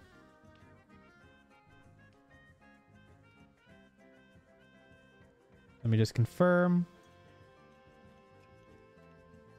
Yes, I just cut out for a moment. Cool.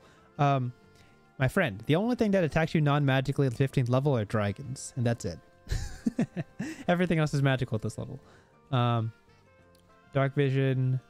You can give dark vision to somebody else. Cool. Climbing claws.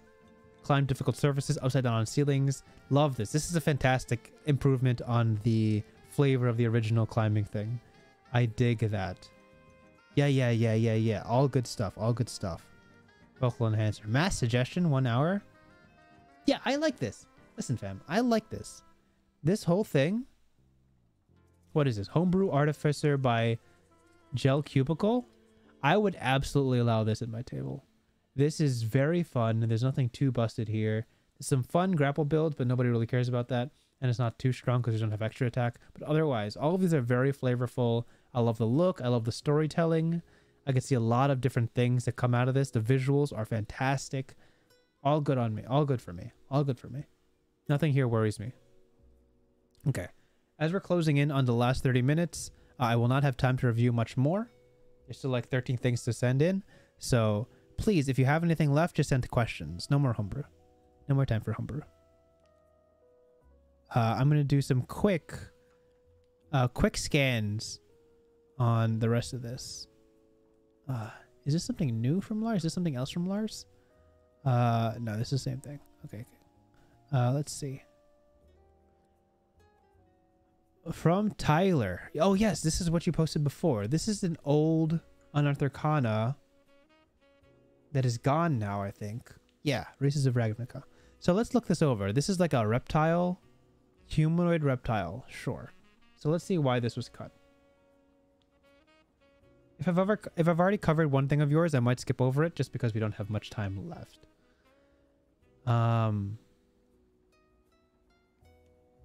Okay. Dex 2, Strength 1, Archaic, but that's fine. Live to 60, Chaotic, Tallest Humans, Base Walk Speed 30, Phagma Natural Weapon. This is totally normal. Immediately after a creature within 5 feet of you deals damage with a melee attack, you can use reaction to make an unarmed strike with your tail. If you hit, you deal 1d6, 1d4 slashing damage, and then unarmed strike. You can proficiency in athletics. So this is it? Okay. So this is clearly the only thing that like might be worrisome. Reaction attack, but it's like 1d4. So unless you got some monk tricks here where you can combo something with an unarmed strike on a reaction, this is not that strong. I could see this still working today. This is old UA. Okay, cool. That's pretty much all I have to say about it. There's nothing too spooky about this at all except for this reaction attack. Thank you, Tyler Fenton Davis. I believe you asked this earlier, and now we finally have time to discuss it. Old God Cthulhu. I'm gonna look this over real quick, only because I trust you. I need access. Sorry, Cthulhu. I don't have access to see it. Next, Captain Adams sent something.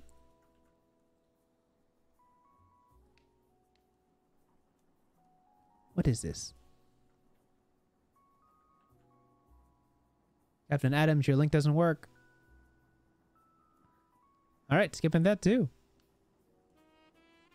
Heartbreak sent something. School of Spellshot. Okay, I'll look this up over very quick.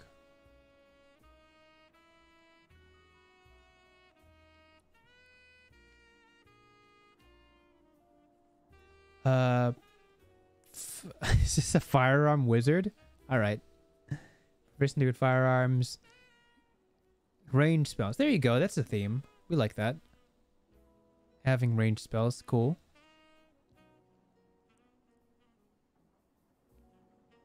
Turn a magical arcane focus. I like that. A cool way of doing verbal and somatic components. All cantrips and spells with a range of touch gain a range of 30 feet. Kind of spooky. I don't have the time to think about all the things that might be broken from this. But range 30 feet? Honestly, probably not. If it can be distance spelled, it's probably fine. Distance spell exists, so this is not a new concept. I like this. This is cool. Very flavorful.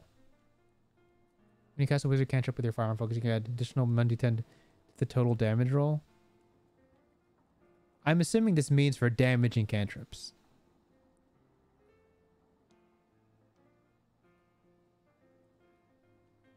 Yeah, I'm assuming this means for damaging cantrips. Add plus 1d10 to all cantrips. Okay. Okay, a little bit of damage. I don't think wizards usually add damage to things at level 2. Level 2 is usually utility stuff, and the damage comes later. Focus.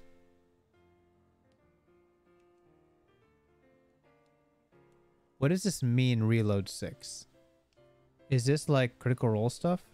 I don't know what reload 6 means. Oh, you got to spend an action to reload, and it has 6 bullets. I think that's what it means. Okay. Okay. Once per turn, when you cast a wizard cantrip with a firearm focus, you spend the first level spell slot to cast another cantrip immediately right after. No action required. What the? No. No. This is very strong. This is very strong. The firebolt twice for first level spell. This is twin spell, but you could use it on the same target. So a 2d10 firearm, 2d10 shot, a firebolt, plus 1d10 here, plus another 2d10. If it lands, it's 5d10 at 6th level for a first level spell slot. No, that's too strong. And it gets stronger as you level. So like a 3d10 firebolt at 11th level becomes a 6d10, 7d10. 7d10 for a first level spell slot. Nah, it's too strong. You can argue if you want, but I think that's a little too strong. Before leading combat, you know roll initiative with disadvantage. When you do so, you can cast a cantrip before combat begins. Gain advantage range. This is fine. I'm looking at this in the context of firebolt, by the way. And this is fine. You can change any cantrip spell to magical piercing damage. Interesting. Magical piercing damage is actually the strongest damage typing because nobody resists magical piercing. It's not possible to resist magical piercing.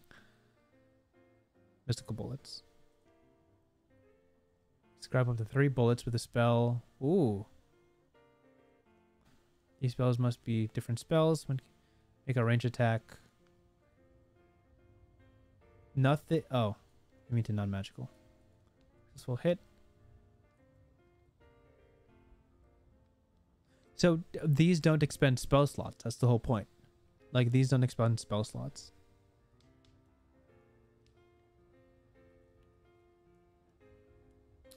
This creature automatically fails the first save that the spell will force the creature. No, this is too strong. Because you just load every spell with you just load every bullet with banishment, right? Auto fail banishment. Oh, the spell must be damage, healing, or a spell that gives a condition to be eligible. Yeah, these are banishment bullets. You can't make it auto fail. Okay, that's it. Can use some fixes.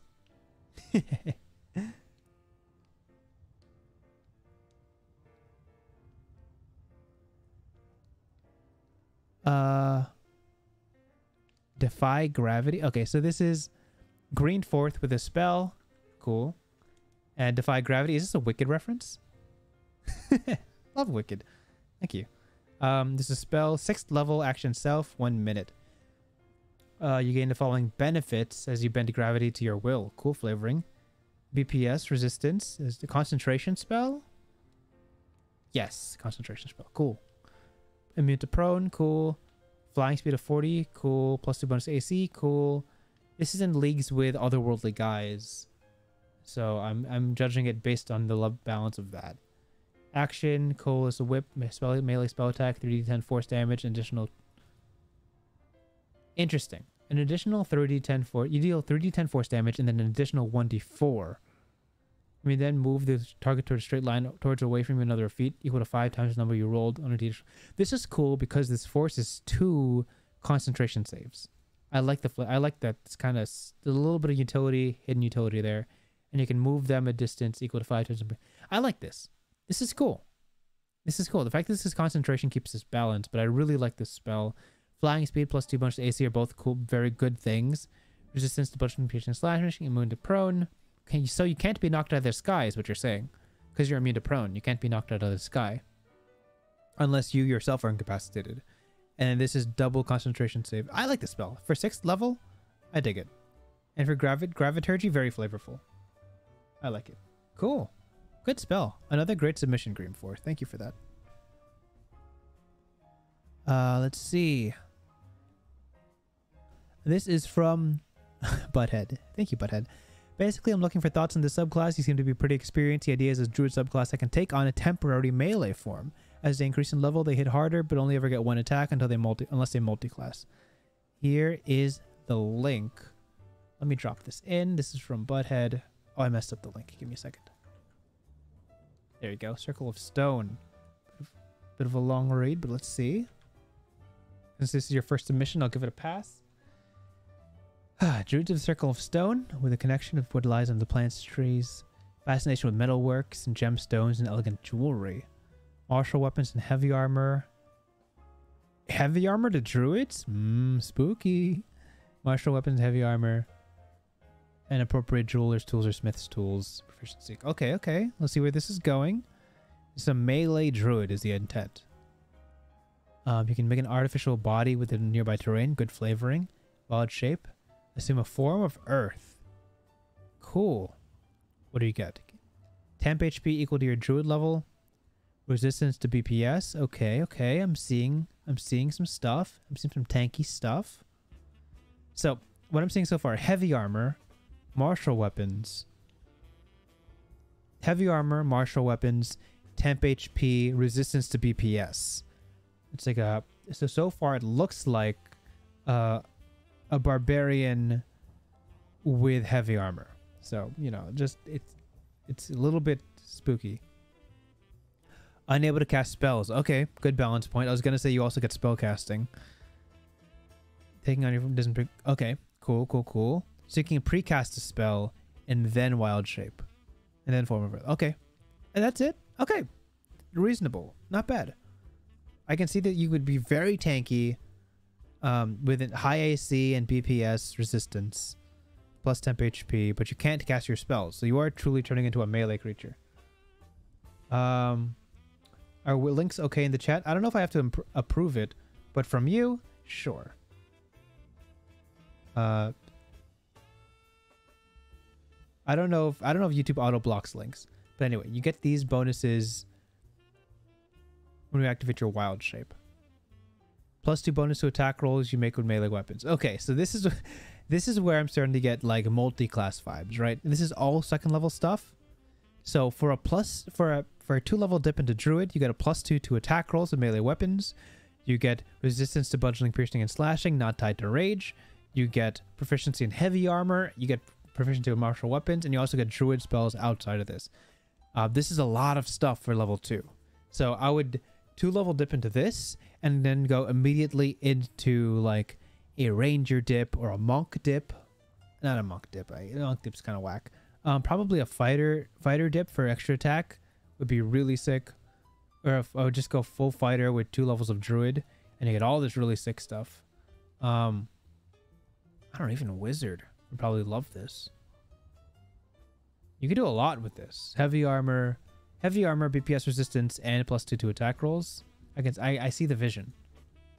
Maybe even a paladin dip. Paladins would love this. Paladin. Advantage saving throws is good. Resistance to 1 more damage type. Cool. I think these are all very good things. These are all very good things.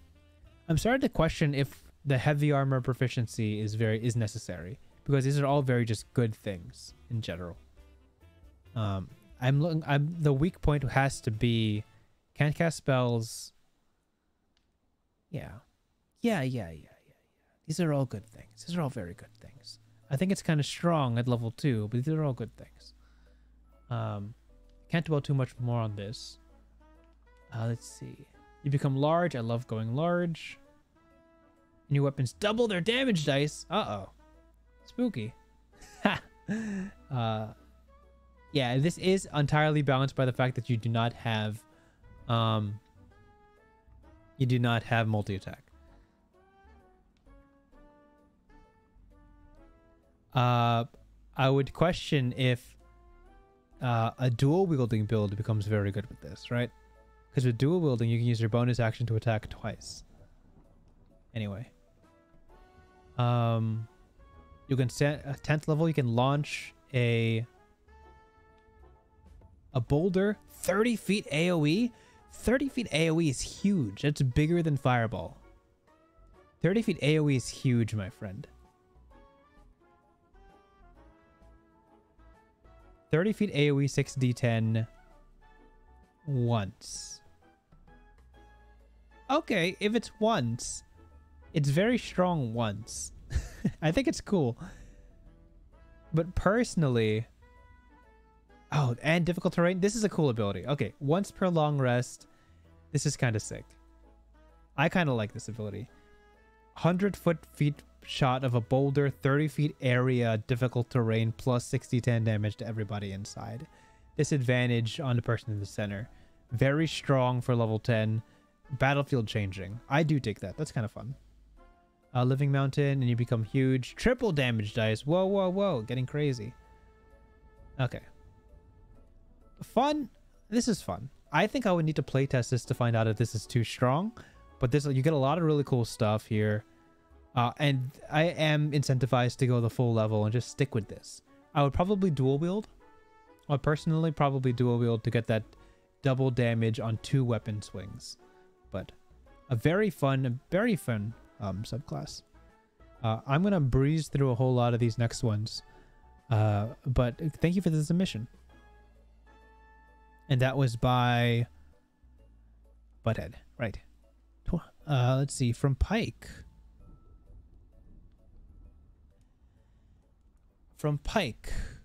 Wanted a powerful 9th level spell primarily for clerics that follow the neutral good deity in my setting, Sertan, who is a platinum dragon of war and rebellion. Their symbol is a platinum pistol. Platinum dragon who loves guns. I need to see what this is about. Sertan's platinum pistol. Let's go. A 9th level gun spell. Casting time 1 bonus action. Cool. Cast a spell. You can view a number of pieces of admission to deal an additional 12d8 radiant damage. What is the number of pieces of admission within the chamber? Oh, it depends on how many chambers it has. So I'm gonna imagine like 6. 6 12d8 bullets. This is concentration. When a creature takes damage, it reduces to 58 hit points unless it's banished. Listen, if you're dealing 12d8, doing quick math, 12d8, 72? No, 96. 12d5 is 60, 12d8 is 90. 60 damage per shot. Reduce 60 damage or less. It would be banished. If it does die from damage, it dies on whatever plane it's banished to. If it's executed, banished to the native plane. Oh, that's so fun. So you just gun somebody down. So the only people who can have these are people who without extra attack. So that is so funny. So you just listen, this is a 9th level spell. Go wild. 60 damage bullets, 6 bullets. This is so funny. I love 9th level spells that are just wild. If anyone's read the spell Touch Infinity, one of my favorites. Another submission from Butthead. I'm gonna skip that, unfortunately. I don't think I have time right now. If you've already submitted something before, I won't have time to look over it, unfortunately. Let me just go through everything and I'll double back. If it's been submitted by somebody else. Let me just make sure. You didn't put your tag. Dalen, you're new. Let's try this. I have all of 9 minutes left. So, let's see. Again, no, the link doesn't work. Sorry, Dalen. This is another submission for from Greenforth. Unfortunately, I'm going to skip it. Aces of Luck, you're new. Let's try you.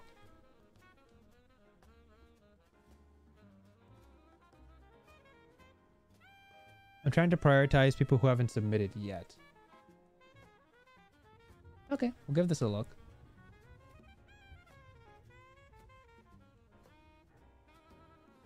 Oath of Shadows. And this is for... Paladin. Oath spells. Hex is very good for Paladins. Bastard Outrage is a very good spell. Hypnotic Pattern is a very good spell. Good spell so far. As a bonus action, you have a pick number of chosen creatures. You can see up to a charisma fire within 20 feet. Make a wisdom, and they forget everything that happened since the beginning of your turn at the end of your turn for an hour. Spooky. This is kind of like Gift of Gab. This is probably some roleplay value here. Okay. This is like a... Rewind that. You didn't hear what I said.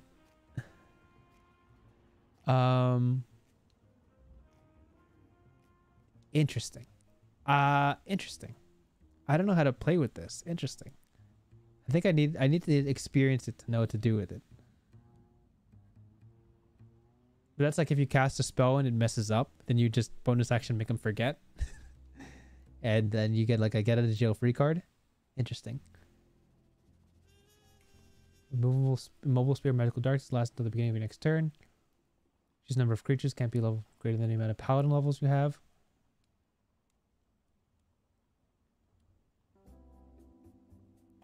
Oh, this is like a very quick protection. It's an action?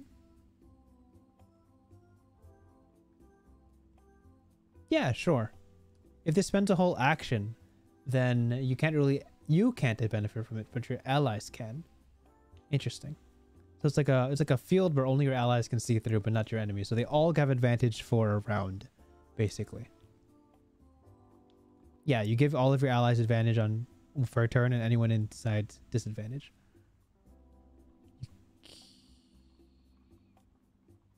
All enemy creatures have disadvantage range attacks made more than 10 feet away from you. This is very strong. This is way too strong.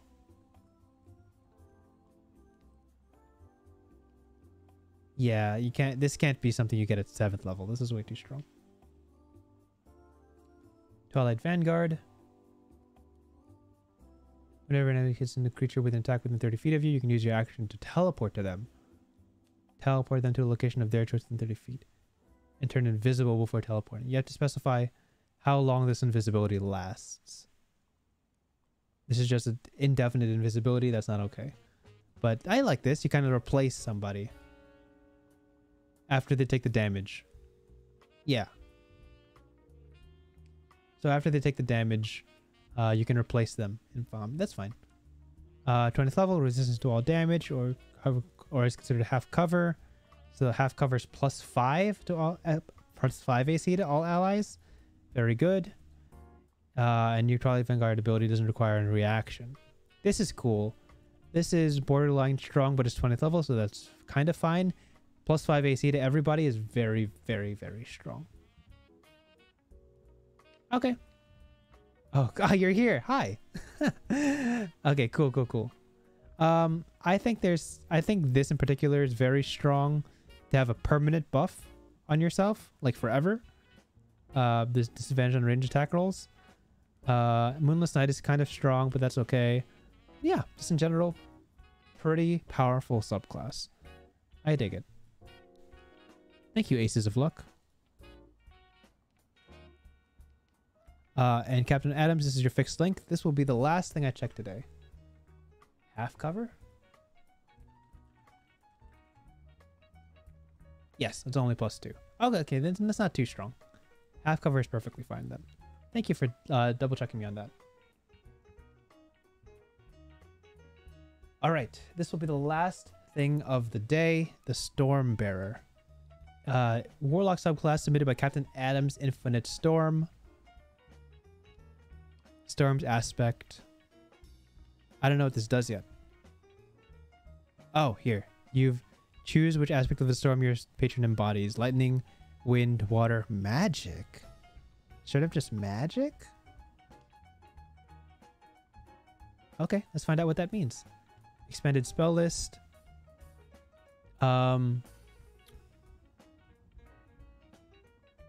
Cool. Ooh, Chaos Bolt, Snowball Storm. I'm seeing spells that aren't usually picked, so I dig that. Elemental Weapon, nice. Storm Spear, nice. Maelstrom. Ooh, nobody ever knows about Maelstrom. Good choice there. I like that. Storm's Artifact. You get a tiny artifact, tiny object, spellcasting focus, clockwork and mechanical in nature. Interesting. All right, let's see what they do. This is what it looks like. Nice. As a bonus action, you can invoke the artifact, causing every attack you make until the end of the turn deal extra damage equal to your charisma modifier. Oh, spooky stuff on a warlock. Spooky stuff on a warlock. This is a warlock, right? No, that's too much. Look at a Genie Warlock for references to how much damage you're allowed to make per turn. I think it's just a 1d8 once per turn. Every attack, fam. Eldritch Blast has multiple attacks. At 11th level, you're doing 3 times your charisma modifier on every warlock blast, on every Eldritch Blast, plus agonizing blast on top of that. So it's 3d10 plus 20 if everything connects. So that's 4 times your charisma modifier. This is too much, my friend. Much too much. Yeah, and that's at first level. That's at first level. So at first, so I only need to 1 level Warlock dip to get this. I don't need any other levels in Warlock. I'm going to take this 1 level of Warlock to get this huge bonus because it scales with my cantrip. It doesn't scale with my Warlock level. So like an 11th level Wizard with 1 level Warlock can have an Eldritch Blast that deals a lot of damage. Or I'll just I'll go Sorcerer and then take 1 level of this. Yeah, that's too much, my friend. Once per turn. Once per turn.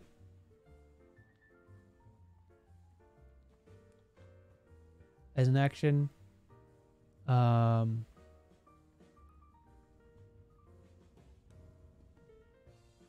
this is fine.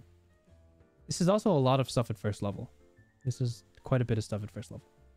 Oh, you can invoke your artifact number of times equal to your proficiency bonus. It's still a lot, my friend. This is still a lot.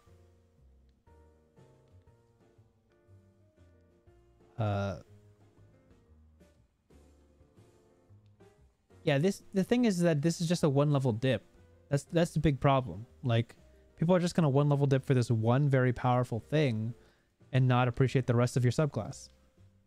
Because it scales with proficiency bonus and your cantrips scale with your overall level, not your warlock level. Constructed logic, you have advantage on intelligence ability checks and saving throws, perfectly fine. Invoke the artifact. Any feature within 30 feet, you get attack on advantage on the next attack on saving throw. Perfectly fine because it's gated by PB per long rest. That's good. Empowered Gale.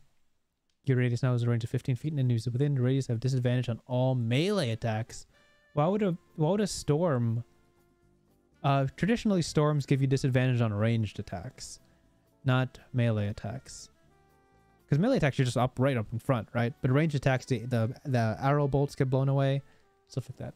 As a bonus action, you can push up to 3 creatures in the storm 10 feet away from you, provoking opportunity attacks. This is very powerful. This is very powerful.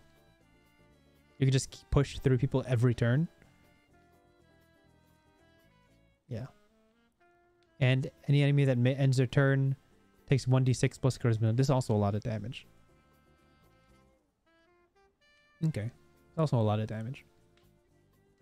Yeah, 15 feet radius is very... This is like paladin level influence. This is a lot of damage. Oh, no, I mean, it's a dex save to take like 10 damage. I don't know. I'd have to see this in practice in particular, but this is very, very, very strong. Because disadvantage on all melee attacks for all creatures around you. You just walk into combat, right? And you protect your whole team. As a bonus action, you can invoke the artifact, giving the following benefits of the duration. Your movement speed is doubled, and you get an additional action. Okay, this is too strong. This is too strong, my friend. Additional action? An additional action? A fighter can only do that twice at level 20. This is too strong. Because then you just Eldritch Blast bomb them. All right. Thank you for this. I think a lot of this is very, very, very strong. Probably have to tone it down overall. And that's it for my stream. I got to dip because I got to run a game of D&D. But thank you guys so much for tuning in. I hope you all have a wonderful Christmas, a happy holidays, a great 2023, and I will see you there. Hopefully with more uploads and more cool videos. For anybody who stick around this entire time, I appreciate you. I will be doing more of these types of streams occasionally for special occasions. I'm not the homebrew guy. There's a lot of homebrew people out there. It's not me. But thank you and have fun. Goodbye.